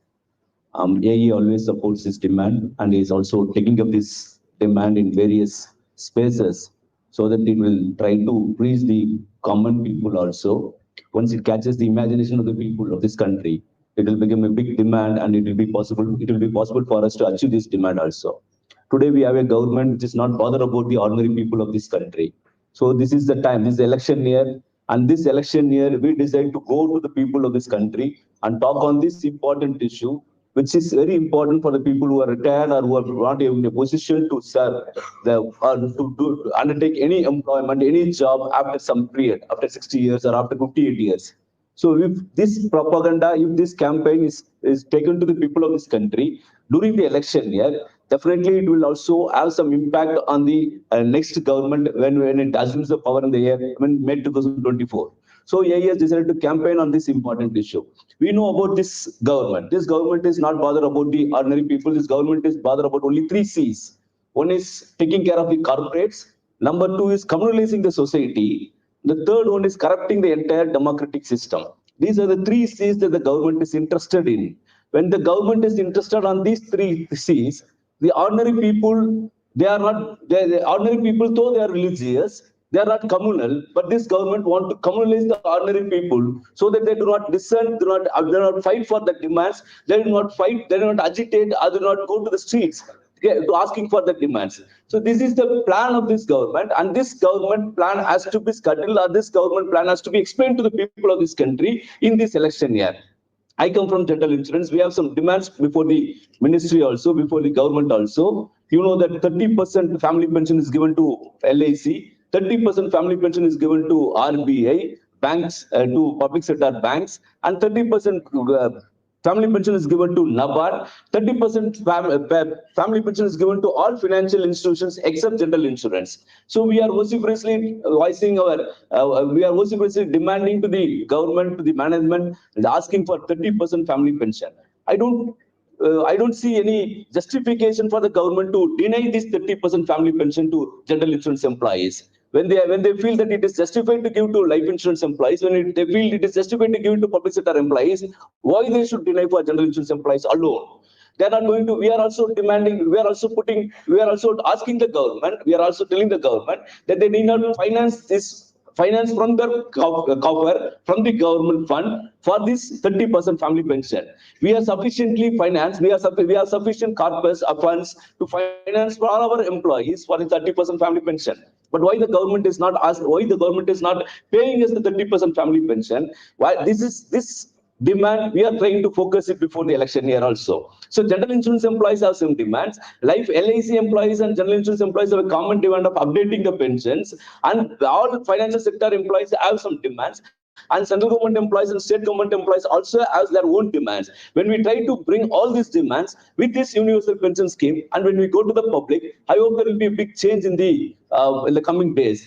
There is a committee that has been appointed by the finance minister, which is called as the Somanathan committee, which is asked to check whether the feasibility of the old pensions, to continue the feasibility of the old pension scheme to the central government and state government employees. We do not know when this committee will submit the report, but the Somanathan committee was appointed because of the pressure of the central government and state government and public sector employees across the countries. A huge rally that took place in Delhi. The 10 lakh employees and pensioners who participated in the rally in Delhi made it very clear that unless and until the government grant new old pension scheme, or the pension scheme which is not contributory in nature, like the new pension scheme, it is very difficult for them to survive in the future. So that demand is also growing now, and we are also hopeful that with the demand of the public sector employees, general government employees, if we take this universal pension scheme demand also to the common public, we will be in a position to bring all the people under one roof, and we can tell the government, unless until you satisfy this demand, you fulfill this demand, it is not possible for us to vote for any government. So this demand has to be made it as a part of the election manifesto of all political parties. So we will also be taking up this issue with all the political party leaders. We will be submitting the representation. We will be conducting the seminars throughout the country and ensure before the elections that this demand is taken to all the political parties. And I hope with the support of all the public sector employees and financial sector employees, we will be in a position to achieve this also. And with these few words, I also wait for Comrade Aman Allah Khan to speak on this and other leaders to speak on this. Thank you, comrades. Thank you. Thank you, Comrade. Now I request Comrade Gita, Vice President of the South Central Zone and Employee Relations.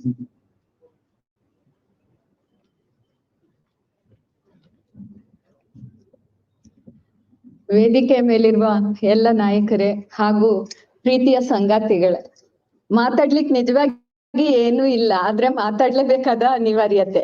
ಮೊದಲನೇದಾಗಿ ಇಂತಹ ಒಂದು ಉತ್ತಮವಾದಂತ ಕಾರ್ಯಕ್ರಮವನ್ನ ಆಯೋಜಿಸಿದ್ದಕ್ಕಾಗಿ ನಾನು ದಕ್ಷಿಣ ಮಧ್ಯ ವಲಯ ವಿಮಾ ನೌಕರರ ಒಕ್ಕೂಟದ ಪರವಾಗಿ ಈ ಎಲ್ಲ ಆಯೋಜಕರನ್ನ ಹಾರ್ದಿಕವಾಗಿ ಅಭಿನಂದಿಸ್ಲಿಕ್ಕೆ ಬಯಸ್ತೀನಿ. ತುಂಬಾ ಜನ ಮೊಹಮ್ಮದ್ಗರ ಓದ್ತೀರಿ ಅಂತ ಅನ್ಕೊಂಡಿದ್ದೀನಿ ನಾನು. ಅದ್ರಲ್ಲಿ ಆದಿಗುರು ಶಂಕರಾಚಾರ್ಯ ಹೇಳ್ತಾರೆ, ವೃದ್ಧಸ್ತಾವಸ್ ಚಿಂತಾಸಕ್ತ ಅಂತ. ಅಂದ್ರೆ ಆದಿಗುರು ಶಂಕರಾಚಾರ್ಯರ ಕಾಲದಿಂದ ಇಲ್ಲಿಯವರೆಗೂ ವೃದ್ಧಾಪ್ಯದ ಬಹುಮುಖ್ಯ ಲಕ್ಷಣ ಅಂತ ಹೇಳಿದ್ರೆ ಚಿಂತೆ ಮಾಡೋದೇ ಅಂತ. ಆ ಚಿಂತೆ ವಿವಿಧ ಹಂತಗಳಲ್ಲಿ ಇರುತ್ತೆ. ಕಾಮ್ರೇಡ್ ಮಹಾಂತೇಶ್ ಮಾತಾಡ್ತಾ ಹೇಳಿದ್ರು ನಿವೃತ್ತಿ ಆದ್ಮೇಲೆ ಏನ್ ಮಾಡ್ಬೇಕು ಅಂತ. ಆದ್ರೆ ನನ್ಗೆ ಅನ್ಸುತ್ತೆ ನಿವೃತ್ತಿ ಅಂದ್ರೆ ಏನು ಅಂತ ಗೊತ್ತಿಲ್ಲದೆ ಇರೋ ದೊಡ್ಡ ಜನವರ್ಗ ನಮ್ ಜೊತೆ ಇದೆ. ಮೈಯಲ್ಲಿ ಶಕ್ತಿ ಇರೋವರೆಗೆ ದುಡಿಯೋದಲ್ದೆ ಬೇರೆ ಯಾವ ದಾರಿಯೂ ಕಾಣದೆ ಕೇವಲ ವೃತ್ತಿಯ ವೃತ್ತದಲ್ಲಿ ಸಿಲುಕಿ ಹಾಕಿಕೊಂಡು ನಿವೃತ್ತಿಯನ್ನೇ ಕಾಣದಂತಹ ದೊಡ್ಡ ಜನವರ್ಗ ನಮ್ ಜೊತೆ ಇದೆ. ಅವರಿಗೆ ನಿವೃತ್ತಿ ಯಾವಾಗ ಅಂದಾಗ ದೇಹ ಹೇಳುತ್ತೆ ಇನ್ನು ನಿನ್ ಕೈಯಲ್ಲಿ ಆಗಲ್ಲ ಅಂತ, ಆಗ್ಲೇ ನಿವೃತ್ತಿ. ಮಾನಸಿಕವಾಗಿ ಅವರಿಗೆ ನಿವೃತ್ತಿಗೆ ತಯಾರಿಯೇ ಇರಲ್ಲ. ಅಂತ ಜನವರ್ಗ ಆ ಅನಿವಾರ್ಯತೆಯಿಂದ ಹೊರಗ್ ಬರ್ಬೇಕು ಅಂದ್ರೆ ಕೂಡ ಈ ಸಾರ್ವತ್ರಿಕ ವಿಮಾ ಒಂದು ಪಿಂಚಣಿ ಯೋಜನೆ ಬಹಳ ಮಹತ್ವದ್ದು ಅಂತ ಹೇಳಕ್ಕೆ ನಾನು ಬಯಸ್ತೀನಿ. ಯಾಕಂದ್ರೆ ಕಾಲವನ್ನ ಎಲ್ರು ಬಹಳ ದೊಡ್ಡದಾದ ಈಕ್ವಲೈಸರ್ ಅಂತ ಕರೀತಾರೆ. ಆ ಸಮಾನತೆಯ ಹರಿಕಾರ ಕಾಲ ಯಾವುದೇ ಹಂತದಲ್ಲಿ ಇರ್ಲಿ, ಆ ಕಾಲನ ಕೈಗುರುತು ದೇಹದ ಮೇಲೆ ಆಗ್ತಾ ಮನುಷ್ಯನಿಗೆ ಅವನ ನಿಸ್ಸಹಾಯಕತೆ ಅಸಹಾಯಕತೆಯ ಅರಿವಾದಾಗ ಘನತೆಯ ಬದುಕು ದೂರ ಹೋಗುತ್ತೆ. ನಾವು ಬಹಳಷ್ಟು ಜನ ಬಹಳ ಸಮಯದಲ್ಲಿ ಆಲೋಚನೆ ಮಾಡ್ತೇವೆ, ಇಂಥದ್ದೊಂದು ಆಗುವ ಅನಿವಾರ್ಯತೆ ಎಲ್ರಿಗೂ ಗೊತ್ತಿರುತ್ತೆ, ಅದಕ್ಕೆ ಅವ್ರು ಏನಾದ್ರೂ ತಯಾರಿ ಮಾಡ್ಕೊಳ್ಬೇಕು ಅಂತ.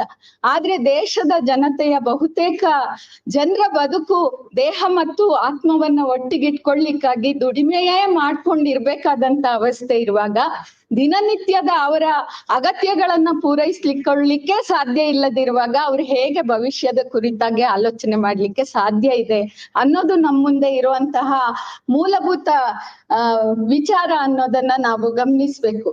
ಘನತೆಯ ಬದುಕು ಮತ್ತು ಸ್ವಾಭಿಮಾನಕ್ಕಾಗಿ ಇಂತಹದೊಂದು ಸಾರ್ವತ್ರಿಕ ಪಿಂಚಣಿ ಯೋಜನೆಯ ಅಗತ್ಯ ನಮ್ಮೆಲ್ರಿಗೂ ಇದೆ.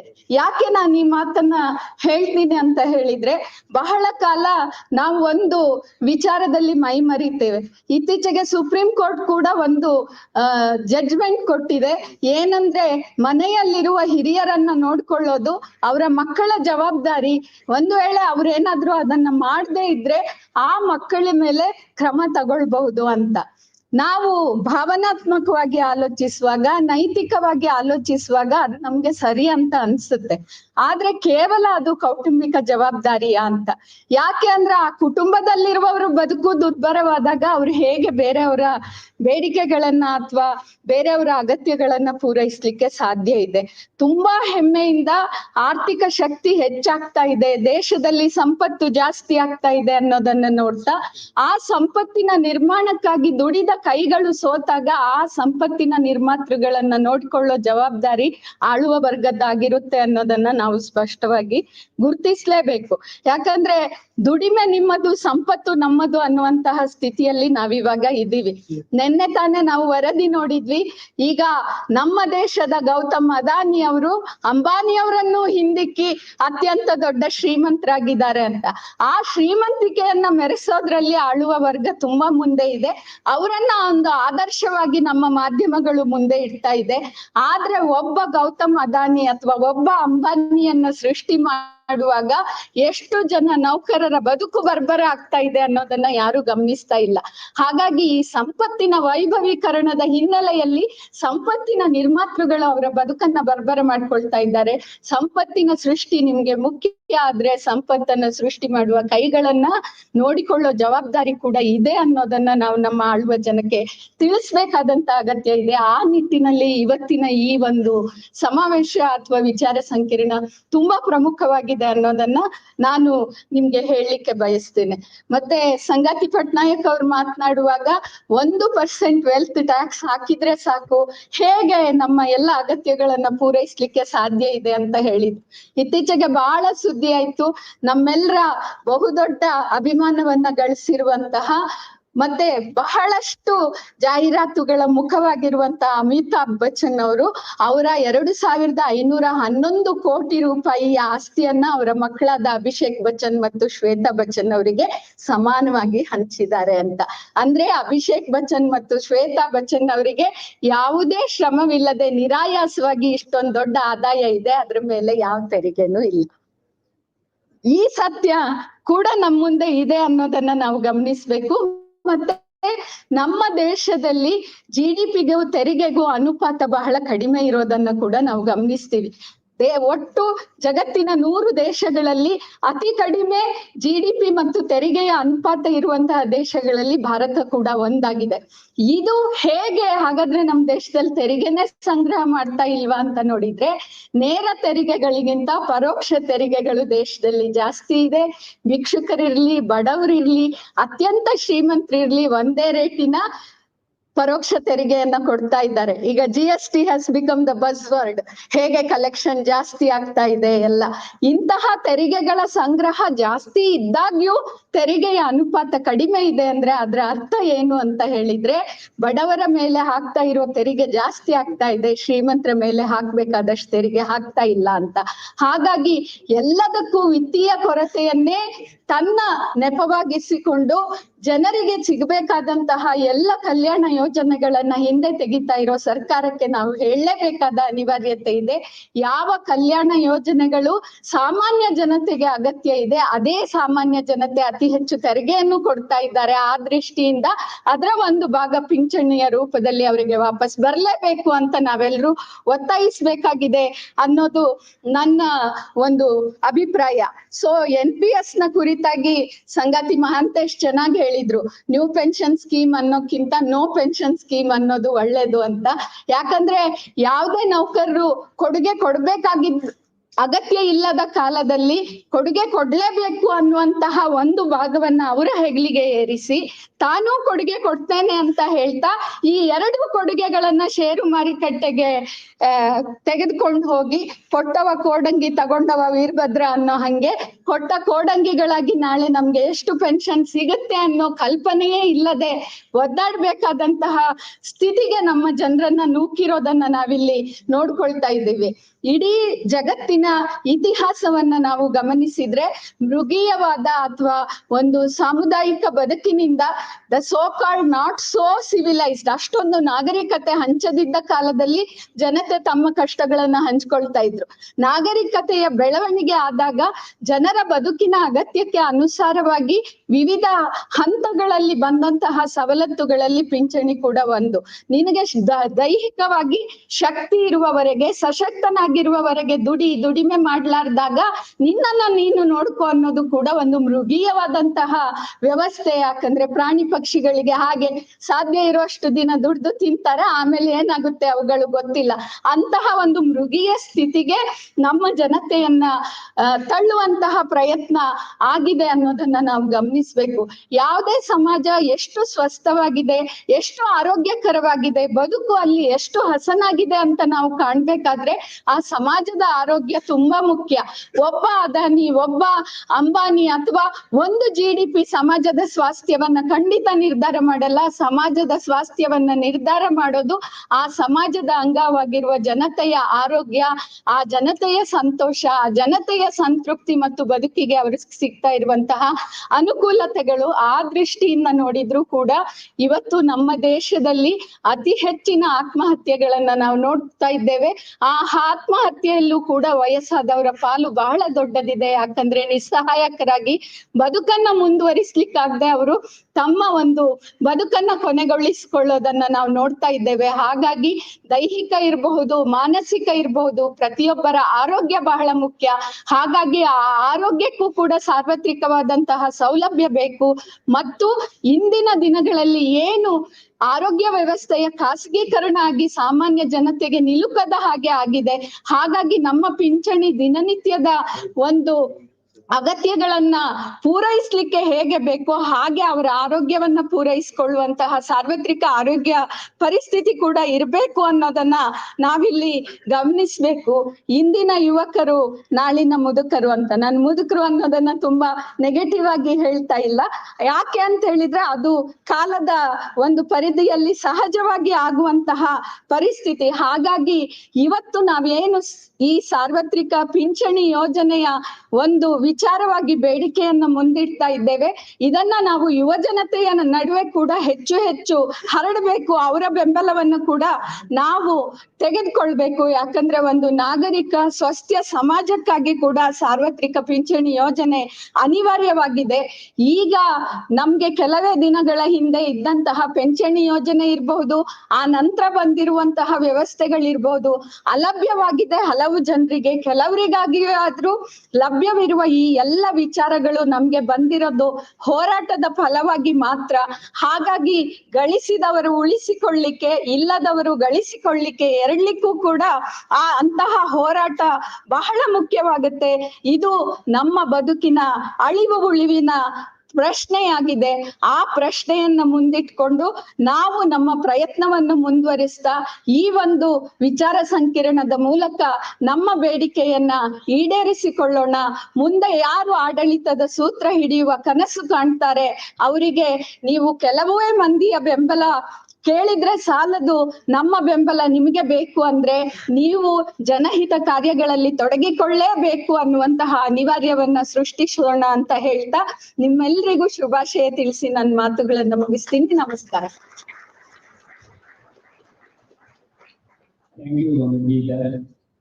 ಈಗ ನಮ್ಮ ಹಲವಾರು ಬಿಸಿನೆಸ್ ಆರ್ಗನೈಸೇಷನ್ ಇಂದ ಕರ್ನಾಟಕದಿಂದ ಬಂದಿದ್ದಾರೆ.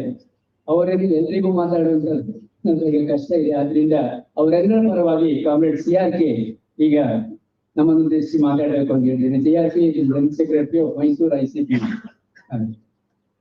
ಹಾಗೆ ಇದಾದ ಮೇಲೆ ಕಾಮ್ರೇಡ್ ಅಮಾನುಲ್ಲಾ ಖಾನ್ ಅವರು ಮಾತಾಡ್ತಾರೆ. Is the last speaker.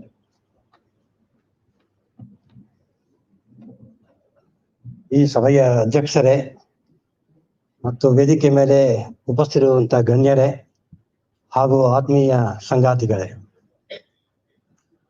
ಸಂಗಾತಿ ಭಾಸ್ಕರ್ ಹೇಳಿದ ಹಾಗೆ ಸಾಕಷ್ಟು ಸಮಯ ಆಗಿದೆ. ನಾನು ಹೆಚ್ಚಿಗೆ ಸಮಯ ತಗೊಳ್ಳಲ್ಲ. ಮುಖ್ಯವಾಗಿ ನಾನು ಮಾತಾಡುವಂಥದ್ದು ನಮ್ಮ ಎಲ್ಲ ICPI ಯೂನಿವರ್ಸಿಟಿ ಕರ್ನಾಟಕದಲ್ಲಿದೆ, ಅದರ ಪರವಾಗಿ ಈ ವಿಚಾರಗಳ ಬಗ್ಗೆ ಮಾತಾಡಕ್ಕೆ ಬಯಸ್ತೀನಿ. ನಾನು ಹೆಚ್ಚಿನ ಸಮಯ ತಗೊಳಕ್ಕೆ ಆಗದೇ ಇರೋ ಸಂದರ್ಭದಲ್ಲಿ ಕೆಲವು ವಿಚಾರಗಳು ಮಾತ್ರ ನಿಮ್ಮ ಜೊತೆಗೆ ಹಂಚ್ಕೊಳ್ಳೋಕೆ ಇಷ್ಟಪಡ್ತೀನಿ. ಮುಖ್ಯವಾಗಿ ಮೈಸೂರಿನಲ್ಲಿ ಒಂದು 4 ತಿಂಗಳ ಹಿಂದೆನೆ ಈ ರೀತಿಯಾದ ಒಂದು ಕಾರ್ಯಕ್ರಮ ನಾವು ಆಗ್ಲೇ ಮಾಡಿದ್ದೀವಿ.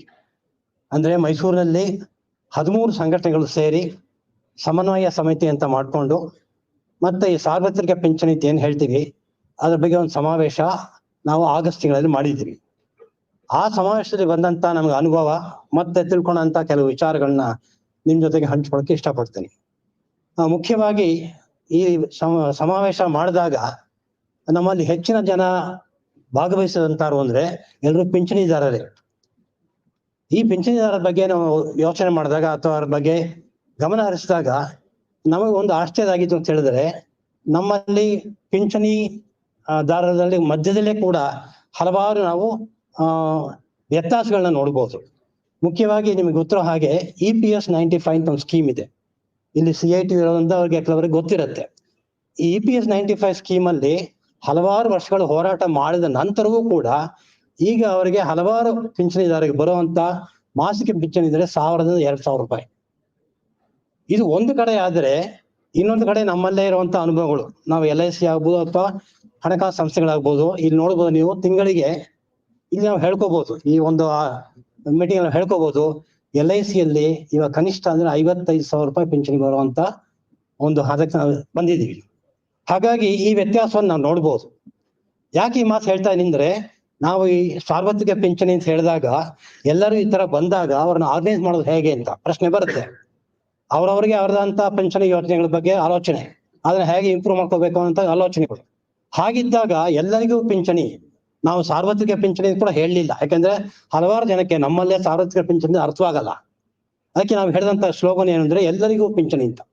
ಸೊ ಎಲ್ಲರಿಗೂ ಪಿಂಚಣಿ ಹೇಳಿದಾಗ ಹೇಗೆ ಕೊಡಿಸ್ಬೇಕು ಅನ್ನೋದು ಬರುತ್ತೆ, ಮತ್ತೆ ಈ ಒಂದು ಪ್ರಶ್ನೆ ನಮ್ಮ ಮುಂದೆ ಬರ್ತಾ ಇತ್ತು.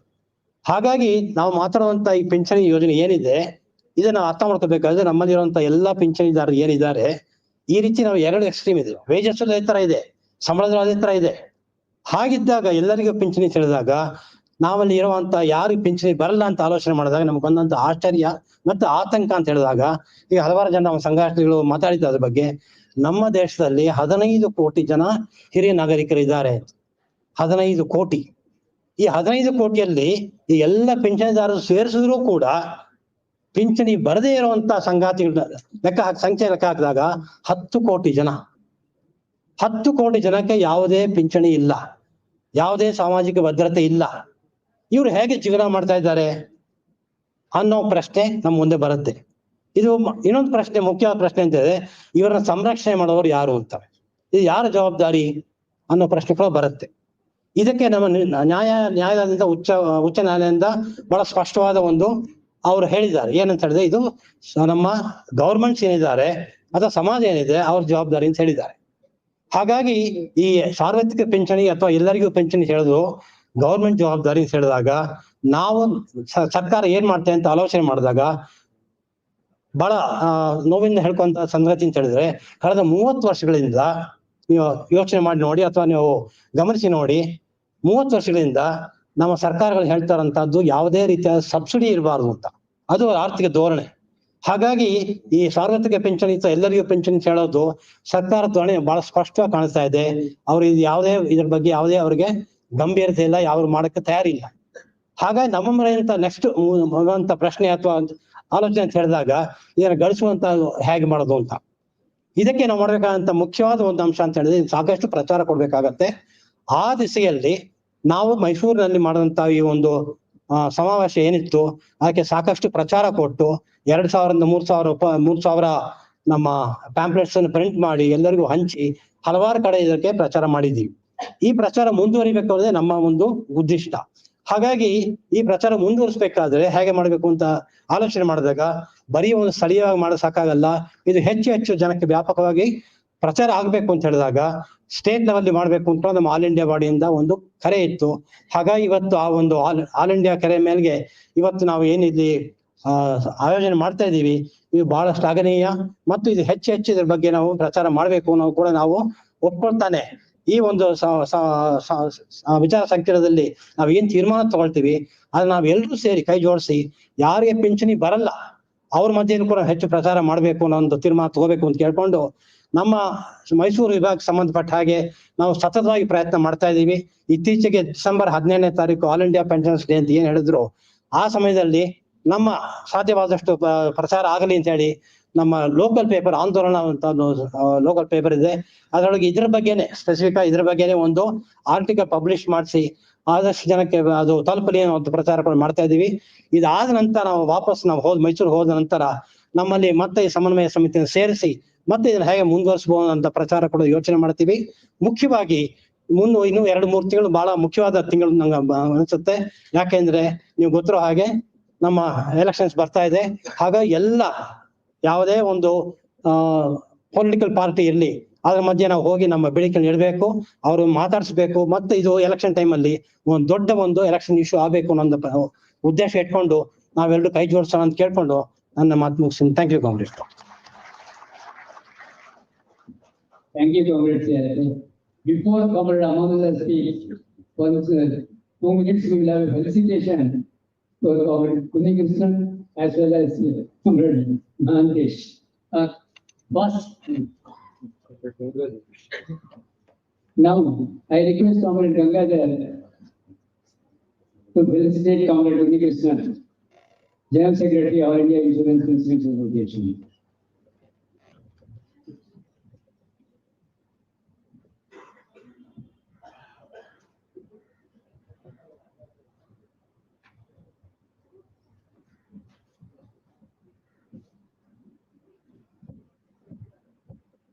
I also request Comrade Balram to come and felicitate Comrade Mahantesh.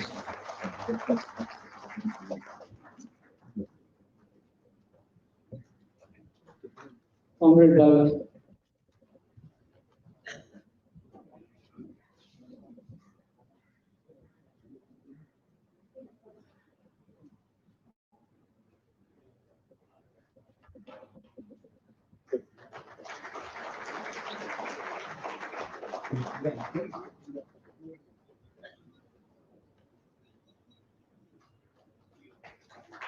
Thank you.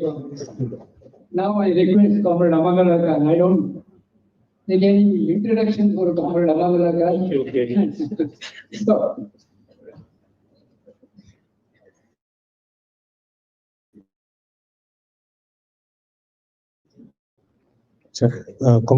Comrade Mahantesh, my dear comrades sitting on the dais, and my dear comrades, I am not going to take more than 10 minutes from you. I had decided that I should speak in Kannada, but unfortunately there is a demand from across that I should speak in English because it is being telecast across the country. First of all, I thank and congratulate the associations which are organizing this program. And this program is organized after a lot of campaign.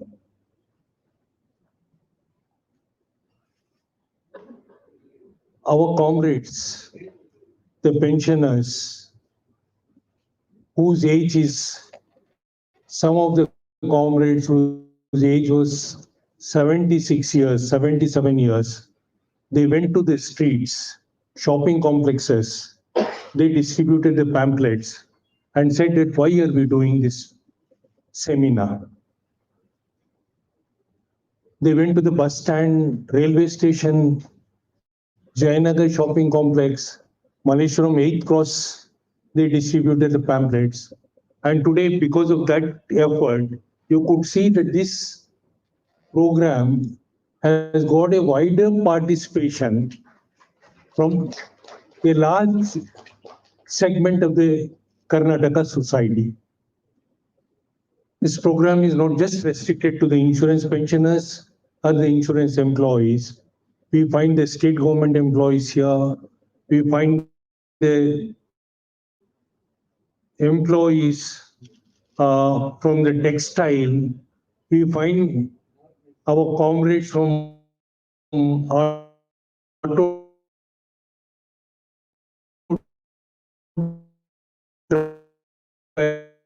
drivers,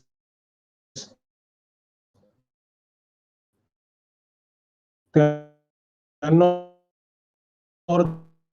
unorganized, all of them have seen that this is their program and then therefore they have come to participate in this program.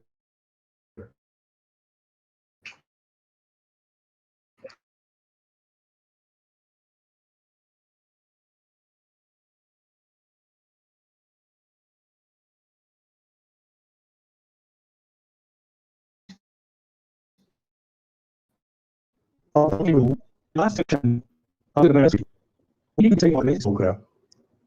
We had a Congress of All India Insurance Association in Bangalore. He said, the number of pets in India and define tourism. Each of this thing you call it is roughly around 1.3 crore people in this country.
Saying that the top 1% of the population, we do not come under that, are cornering all the benefits of the economic growth.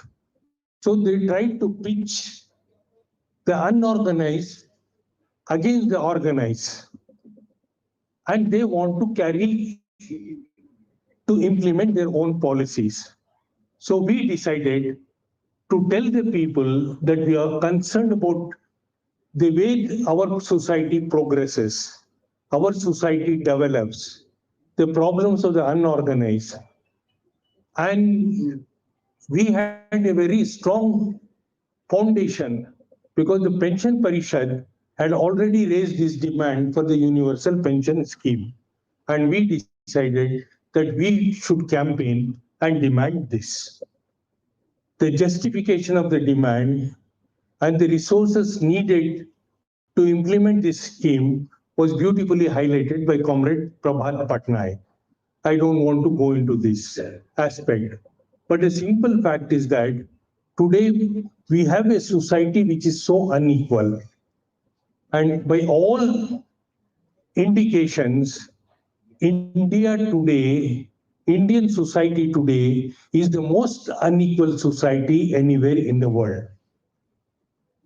The distinction which United States of America had some time back, now we have overtaken United States of America in terms of the inequality. Some statistics were being given by Comrade Prabhat Patnaik. I would like to expand a little on what he said. Today, the government says nothing happened for 70 years in this country. India was born only in 2014. Before that, India was not in existence. There was no progress. General insurance was established before 2014. LIC was established before 2014. Banks were nationalized before 2014. And every big public sector undertakings came before 2014 and leave all the institutes of excellence like IITs, Indian Institute of Science, all of them did not come after 2014. But this government takes up a position that India changed. Everything came about only after 2014. There was nothing before 2014. India was a desert before 2014. And it has become a land of milk and honey only after 2014. And this is what the government has been saying it. And we are asking this question to the government, that you are taking pride that India is going to be the third largest economy very soon.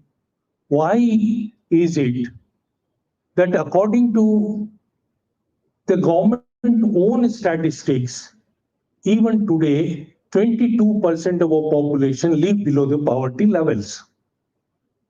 If India is going to become the third largest economy, we are asking the question, why this country, the children below 12 years of age, 20% of them are not going to the schools.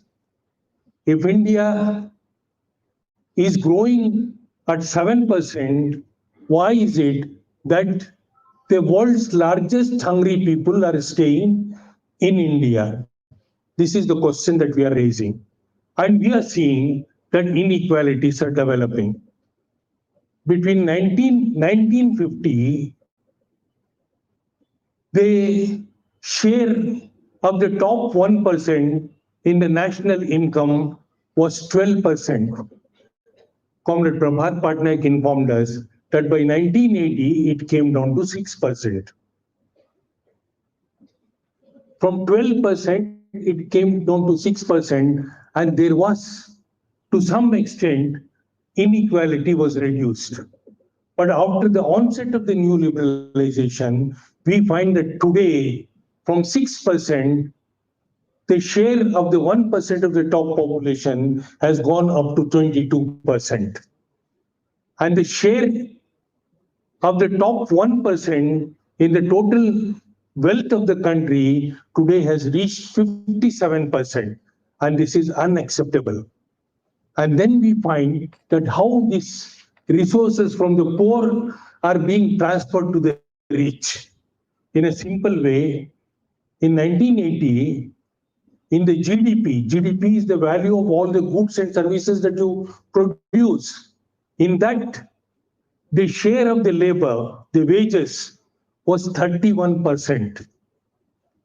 And the share of the profits of the capitalist was 18%. And now in 2023, you find that the share of wages have gone down to 17% from 36%, and the share of profit from 18%, it has increased to 38%, which means the workers' wages are being suppressed. The poor's money is being transferred to the Adanis and Ambanis. And in this situation, we raised the demand that the constitution, however faulty it is, perhaps we are the only constitution which talks about some economic rights, though it is in the directive principles of the constitution, state policy. And the Supreme Court has expanded that. Article 21, the Supreme Court says the right to life. What is the meaning of right to life without the right to job? What is the meaning of right to life without the right to health? What is the meaning of right to life without the right to education? So the Supreme Court has expanded, and we say that under Article 41 of the Constitution, it should be the responsibility of the state to ensure that every citizen lives a dignified life. And that is why we have launched a movement. And we also say that the Prime Minister, for the first time when he got elected, he said, Constitution is my holy book. Now, where is the Constitution? Nobody knows. And we do not know whether the Supreme Court is existing. And many of our pensioners are there. They're looking at the way the Supreme Courts are giving the judgment in favor of the government, despite finding fault with how the government have performed a particular act. We do not know whether our updation petition is going to be upheld by the Supreme Court. So we find that the state, every machinery, every institution of the state has collapsed. But we also find that the street battles have won. And what is the street battle? The farmers' movement succeeded. It forced the government to withdraw the bills. And latest, when the government enacted 3 bills, criminal procedure code, in that they hit and run, when the truckers decided they will confront the government said that we'll keep that in abeyance. So we feel that a street battle wins, and we have to prepare for the street battle for the demand that we are putting, and that is possible. Bangalore alone has got 5 lakh textile workers. A majority of them are women. And for the insurance employees, the bank employees who are sitting here, you would know that not a single worker out of these 5 lakh have got a written employment contract. They do not have a written employment contract. You have the construction workers, around 10 lakh construction workers, scheme workers, 1 lakh auto driver workers. If we can mobilize them, we can change the face of Karnataka. And that should be the effort that we make. And we know that we have done it in the past. Just the public sector struggle of 1980 threw out the Congress government and for the first time installed the Ramakrishna Hegde government in Karnataka. So if we are in a position to mobilize the people on a potent issue, when the government is trying to distract our attention to the religious issues, to the issues that divide the people, our demand for a universal pension scheme, our demand for health for all, our demand housing for all, can find sympathy, can find favor with the large section of the deprived sections of the Indian society. And that is what we intend to do. Today you have come, you have made our program successful, and I'm sure that we will not leave it here We'll sit with the auto drivers union. We'll check up what their problems are. We'll sit with the textile workers union. We'll check up what their problems are. We'll sit with the other sections of the unorganized workers, and we'll try to mobilize the trade unions in this country to take up their issues and project it in a very big way before the elections. Because ultimately, it is only the trade unions that can prevent fascism in this country. It is only the trade unions that can reverse the economic direction.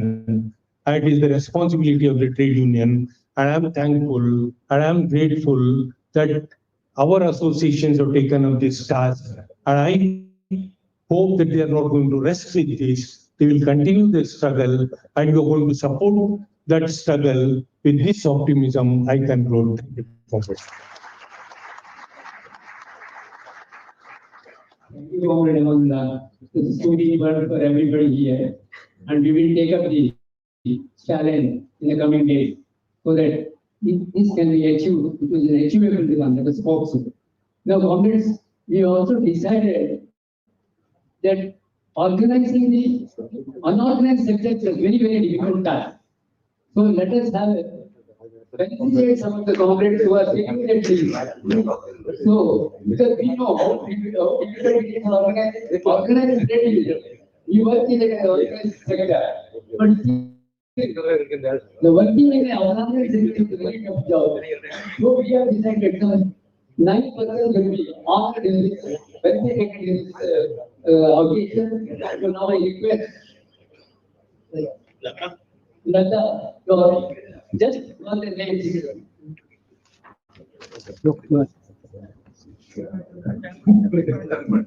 Comrades, ಬೆಳಗ್ಗೆಯಿಂದ ಅಂಕಿ ಅಂಶಗಳು ಮತ್ತೆ ಎಷ್ಟು important ಈ universal pension scheme, ಮತ್ತೆ ಅದಲ್ಲದೆ ನಮ್ಮ economic rights ಬಗ್ಗೆ ಡಾಕ್ಟರ್ ಪ್ರಭಾತ್ ಪಟ್ನಾಯಕ್ ಮಾತಾಡಿದ್ದು ಅದನ್ನೆಲ್ಲ ಕೇಳಿದೀವಿ. ತುಂಬಾ ಈ ಅಸಂಘಟಿತ ವಲಯ ಬಗ್ಗೆನೂ ತುಂಬಾ ಕೇಳಿದೀವಿ. ಈಗ ನಾವು ಅಂದ್ರೆ ಇನ್ಶೂರೆನ್ಸ್ ಸೆಕ್ಟರ್ ಅಲ್ಲಿ ಇರೋರಿಗೆ ಪೆನ್ಷನ್ ಇದೆ, ಬ್ಯಾಂಕ್ ಸೆಕ್ಟರ್ ಅಲ್ಲಿ ಇರೋರಿಗೆ ಪೆನ್ಷನ್ ಇದೆ, ಅದೆಲ್ಲ ಸರಿ. ಬಟ್ ಈ ತರ ಎಲ್ಲ ಏನೋ ಒಂದು ಸೌಲಭ್ಯಗಳು ಇಲ್ಲದೆ ಅಸಂಘಟಿತ ವಲಯದಲ್ಲಿ ತುಂಬಾ ಕೆಲಸಗಳ ಮಾಡೋರು ತುಂಬಾ ಜನ ಇದ್ದಾರೆ. ಅವ್ರಿಗೆ ಅವರ ಸಂಬಳ ಮುಖ್ಯ, ಅವರ ದಿನನಿತ್ಯದ ಏನು ಅವ್ರಿಗೆ ಸಿಗತ್ತೆ ಅದು ಮುಖ್ಯ. ಡಿಸ್ಪೈಟ್ ಆಲ್ ದಟ್ ಅವರು ತುಂಬಾ ಆಕ್ಟಿವ್ ಆಗಿ ಅವರ ಜನರನ್ನ ಒಂದು ಸೇರಿಸಿ ತುಂಬಾ ಕೆಲಸಗಳು ಮಾಡ್ತಾ ಇದ್ದಾರೆ. ಅಂತವರಲ್ಲಿ ಅವರ ರೆಪ್ರೆಸೆಂಟೇಟಿವ್ಸ್ ಅನ್ನ ಪಿಕ್ ಮಾಡಿ ನಮ್ಮ ಆರ್ಗನೈಸೇಷನ್ಸ್ ಇಂದ ಅವರಿಗೆ ಫೆಲಿಸಿಟೇಟ್ ಮಾಡ್ಬೇಕು ಅಂತ ಕೇಳ್ಕೊತಾ ಇದೀವಿ.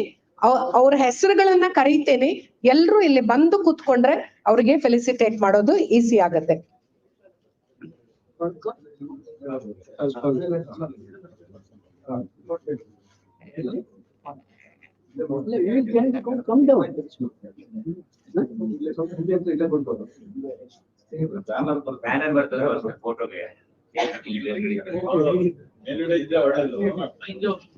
ನಾನು ಹೆಸರುಗಳನ್ನ ಕರಿತೀನಿ. ಅರೇಂಜ್ಮೆಂಟ್ ಮಾಡೋ ಟೈಮ್ ಅಲ್ಲಿ ಅವರೆಲ್ಲ ಸ್ವಲ್ಪ ರೆಡಿಯಾಗಿ ಬರ್ಬೇಕು ಅಂತ ರಿಕ್ವೆಸ್ಟ್ ಮಾಡ್ಕೊತೀನಿ.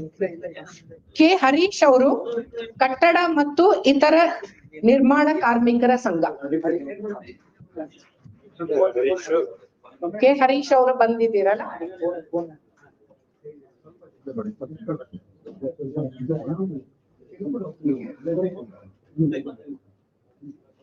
GH ರೇಣುಕಾ, ಟೈಲರಿಂಗ್ ವರ್ಕರ್ಸ್ ಸಂಘ.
ನೀವು ಎಲ್ಲ ಹೀಗೆ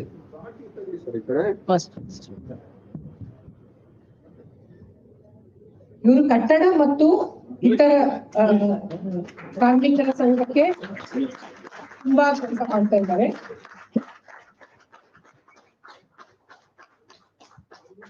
ರೇಣುಕಾ ಅವರು ಕೂತಿದ್ದಾರ?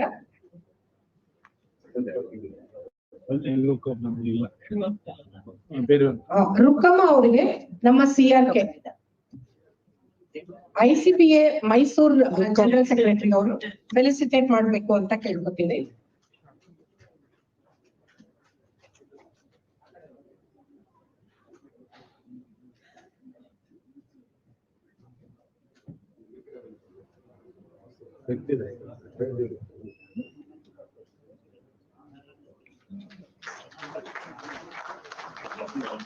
ಸ್ಟ್ರೀಟ್ ವೆಂಡರ್ಸ್ ಅಸೋಸಿಯೇಷನ್ ಅಲ್ಲಿನ ಕಾರ್ಮಿಕರುಗಳನ್ನೆಲ್ಲ ಸೇರಿಸ್ಕೊಂಡು ತುಂಬಾ ಒಳ್ಳೆ ಕೆಲಸ ಮಾಡ್ತಾ ಇದ್ದಾರೆ. ಮತ್ತೆ ನಮ್ಮ ICU ಡಿವೋಟು ಪ್ರೆಸಿಡೆಂಟ್ ಆದ TPL ಮೂರ್ತಿ ಅವರನ್ನ ಶ್ರೀರಾಮ್ ಅವ್ರಿಗೆ ಫೆಲಿಸಿಟೇಟ್ ಮಾಡಕ್ ಹೇಳ್ಕೊತಾ ಇದ್ದೀನಿ. ಇವರು ಆಟೋ ಚಾಲಕರ ಸಂಘ ARDU ಅದರಲ್ಲಿ ತುಂಬಾ ಒಳ್ಳೆ ಕೆಲಸ ಮಾಡ್ತಾ ಇದ್ದಾರೆ. ಆಕ್ಚುಲಿ ನಾವು ಮಲ್ಲೇಶ್ವರಂ ಇನ್ಫ್ರಾಸ್ ಅಲ್ಲಿ ಆಂಬ್ಯುಲೆನ್ಸ್ ಕೊಡಕ್ ಹೋಗ್ತಾ ಇದ್ದಾಗ ಆ ಆಟೋ ಚಾಲಕರೆಲ್ಲ ತುಂಬಾ ನಮಗೆ ಬೆಂಬಲ ಕೊಟ್ಟು ತುಂಬಾ ಒಳ್ಳೆ ಕೆಲಸ ಮಾಡ್ತಾ ಇದ್ದೀರಾ ಅಂತ ಅಪ್ರಿಶಿಯೇಟ್ ಮಾಡಿದ್ರು. ನಮ್ಮ ಥ್ಯಾಂಕ್ಸ್ ಅನ್ನ ಅವ್ರಿಗೆ ಹೇಳಿ ನಿಮ್ಮ ಕಡೆಯಿಂದ. ಜಯನಗರಲ್ಲಿ ಕೊಟ್ಟು ರಾಜಶೇಖರ್ ಅವರಿಗೆ ಕಾಮ್ರೇಡ್ ಸುರೇಂದ್ರ ಅವರು ಫೆಲಿಸಿಟೇಟ್ ಮಾಡ್ಬೇಕು ಅಂತ ಕೇಳ್ಕೊತಾ ಇದ್ದೀನಿ. ಇವರು ಫೋಟೋಗ್ರಾಫರ್ ಸಂಘದಲ್ಲಿ ತುಂಬಾ ಕೆಲಸ ಮಾಡ್ತಾ ಇದ್ದಾರೆ.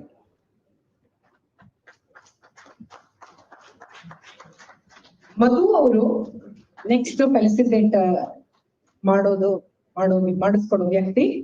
ಅವರಿಗೆ BRGA ರವಿಕುಮಾರ್ ಅವರು ರೆಡಿ ಆಗಿರ್ಬೇಕು ಅಂತ ಕೇಳ್ತಾರೆ. ಮಧು ಅವರು ಸರಿ ಇವರು ಕೂಡ ಕಟ್ಟಡ ಮತ್ತು ಇತರ ನಿರ್ಮಾಣ ಕಾರ್ಮಿಕರ ಸಂಘದಲ್ಲಿ ತುಂಬಾ ಒಳ್ಳೆ ಕೆಲಸ ಮಾಡ್ತಾ ಇದ್ದಾರೆ.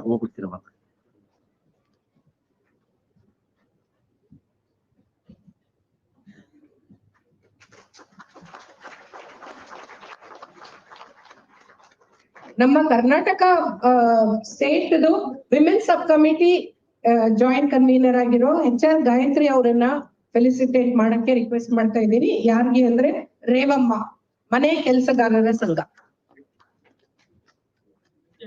ಮನೆ ಕೆಲಸಗಾರರು ಅಂದ್ರೆ ನಮ್ಗೆಲ್ಲ ಗೊತ್ತು, ನಮ್ಮ ಮನೆಯಲ್ಲಿ ಯಾರಾದ್ರೂ ಒಬ್ರು ಅಥವಾ ಇಬ್ರು ಡೊಮೆಸ್ಟಿಕ್ ಹೆಲ್ಪ್ ಇರ್ತಾರೆ. ಅವ್ರುಗಳು ಮೈಯಲ್ಲಿ ಶಕ್ತಿ ಇರೋ ತನಕ ದುಡಿತಾರೆ. ಆಮೇಲೆ ಅವ್ರ ಲೈಫ್ ಏನು ಅಂತ ನಾವು ಯೋಚನೆ ಮಾಡಲ್ಲ, ನೀವು ಯೋಚನೆ ಮಾಡಲ್ಲ. ಅಂತ ಒಂದು ಜನರನ್ನ ಸಂಘಟನೆ ಮಾಡಿ ಅವ್ರಿಗೆ ತುಂಬಾ ಕೆಲಸ ಮಾಡ್ತಾ ಇದ್ದಾರೆ. ಖಂಡಿತ ಅವ್ರಿಗೆ ದೊಡ್ಡ ಸಲ್ಯೂಟ್. ಸುಶೀಲಮ್ಮ ಅವ್ರು ಇದ್ದಾರ? ನಮ್ಮ ಶಾರದಮ್ಮ ಅವ್ರನ್ನ, ನಮ್ಮ ICPA ವೈಸ್ ಪ್ರೆಸಿಡೆಂಟ್ ಶಾರದಮ್ಮ ಅವರನ್ನ ಫೆಲಿಸಿಟೇಟ್ ಮಾಡಕ್ ಹೇಳ್ತಾ ಇದ್ದೀನಿ. ಸುಶೀಲಮ್ಮ ಅವರು ಕೂಡ ಮನೆ ಕೆಲಸಗಾರರ ಸಂಘಕ್ಕೆ ತುಂಬಾ ಕೆಲಸ ಮಾಡ್ತಾ ಇದ್ದಾರೆ. ನಿಜವಾಗ್ಲೂ ಆ ನಮಗೆ ಮನೆಯಲ್ಲಿ ಹೆಲ್ಪ್ ಮಾಡೋರಿಗೆ ಎಷ್ಟು ಥ್ಯಾಂಕ್ಸ್ ಹೇಳಿದ್ರು ಸಾಲದು. ಅವ್ರು ಬಂದು ನಮ್ಮ ಮನೆ ಕೆಲಸಗಳನ್ನ ಕೊಡೋದ್ರಿಂದಾನೇ ನಾವೆಲ್ಲ ನೆಮ್ಮದಿಯಾಗಿರ್ತೀವಿ. 2 ದಿನ ಹುಷಾರಿಲ್ಲ ಅಂತ ಅವ್ರು ಬರ್ದೇ ಇದ್ರೆ ನಮ್ ಕೈ ಕಾಲೆಲ್ಲ 10 lakh domestic workers. 10 lakh domestic workers are there only in Bangalore, not Karnataka, only in Bangalore. Okay. ಮತ್ತೆ ನಮ್ಮ ರವಿ ಅವರು ರಾಯಚೂರಿಂದ ನಮ್ಮ ಈ ಸಮಾವೇಶಕ್ಕೆ ಬಂದಿದ್ದಾರೆ. ಅವ್ರಿಗೆ ಥ್ಯಾಂಕ್ಸ್ ಹೇಳ್ತಾ ನವೀನ್ ಶೆಣೈ ಅನ್ನೋರು ಆಟೋ ಚಾಲಕರ ಸಂಘ, ಅವರಿಗೆ ಫೆಲಿಸಿಟೇಟ್ ಮಾಡಿ ಅಂತ ರಿಕ್ವೆಸ್ಟ್ ಮಾಡ್ಕೊತಾ ಇದ್ದೇನೆ.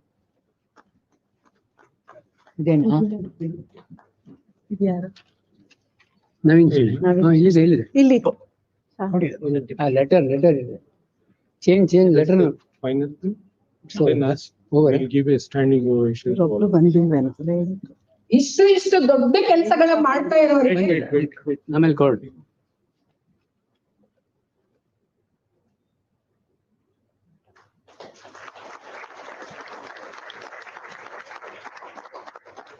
ಇನ್ನು ಜೋರ ಚಪ್ಪಾಳೆ ಬರ್ಬೇಕು ಅಂತ ಕೇಳ್ತಾರೆ.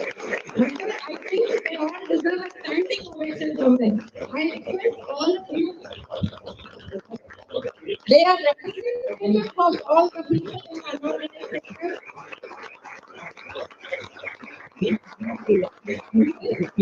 This applause should reach all of them, and we should not stand just with the applause. I think we should all shoulder to shoulder ನಿಂತು ನಾವು ಎಷ್ಟು ಮಾಡೋಕ್ಕಾಗುತ್ತೋ ಅಷ್ಟು ಮಾಡಬೇಕು ಅಂತ ರಿಕ್ವೆಸ್ಟ್ ಮಾಡ್ಕೊತಾ ಇದ್ದೀನಿ. ನಮ್ಮ ಫೆಲಿಸಿಟೇಷನ್ ಅನ್ನ ಸ್ವೀಕಾರ ಮಾಡಿದ್ದ ನಿಮ್ಮೆಲ್ಲರಿಗೂ ಧನ್ಯವಾದಗಳನ್ನು ಹೇಳ್ತಾ ನಮ್ಮ ರಿಕ್ವೆಸ್ಟ್ ಅನ್ನ ಸ್ವೀಕರಿಸಿ ಬಂದು ಅವ್ರಿಗೆ ಫೆಲಿಸಿಟೇಟ್ ಮಾಡಿದವ್ರಿಗೆ ನನ್ನ ಥ್ಯಾಂಕ್ಸ್ ಅನ್ನ ಹೇಳ್ತಾ ನನಗೆ ಆಪರ್ಚುನಿಟಿ ಕೊಟ್ಟಿದ್ದ ನಿಮ್ಮೆಲ್ಲರಿಗೂ ತುಂಬಾ thanks. Thank you, Lata. Thank you all. Now I request Comrade Gangadhar, it's the last item of the agenda, the vote of thanks. Comrade C.K. Gangadhar.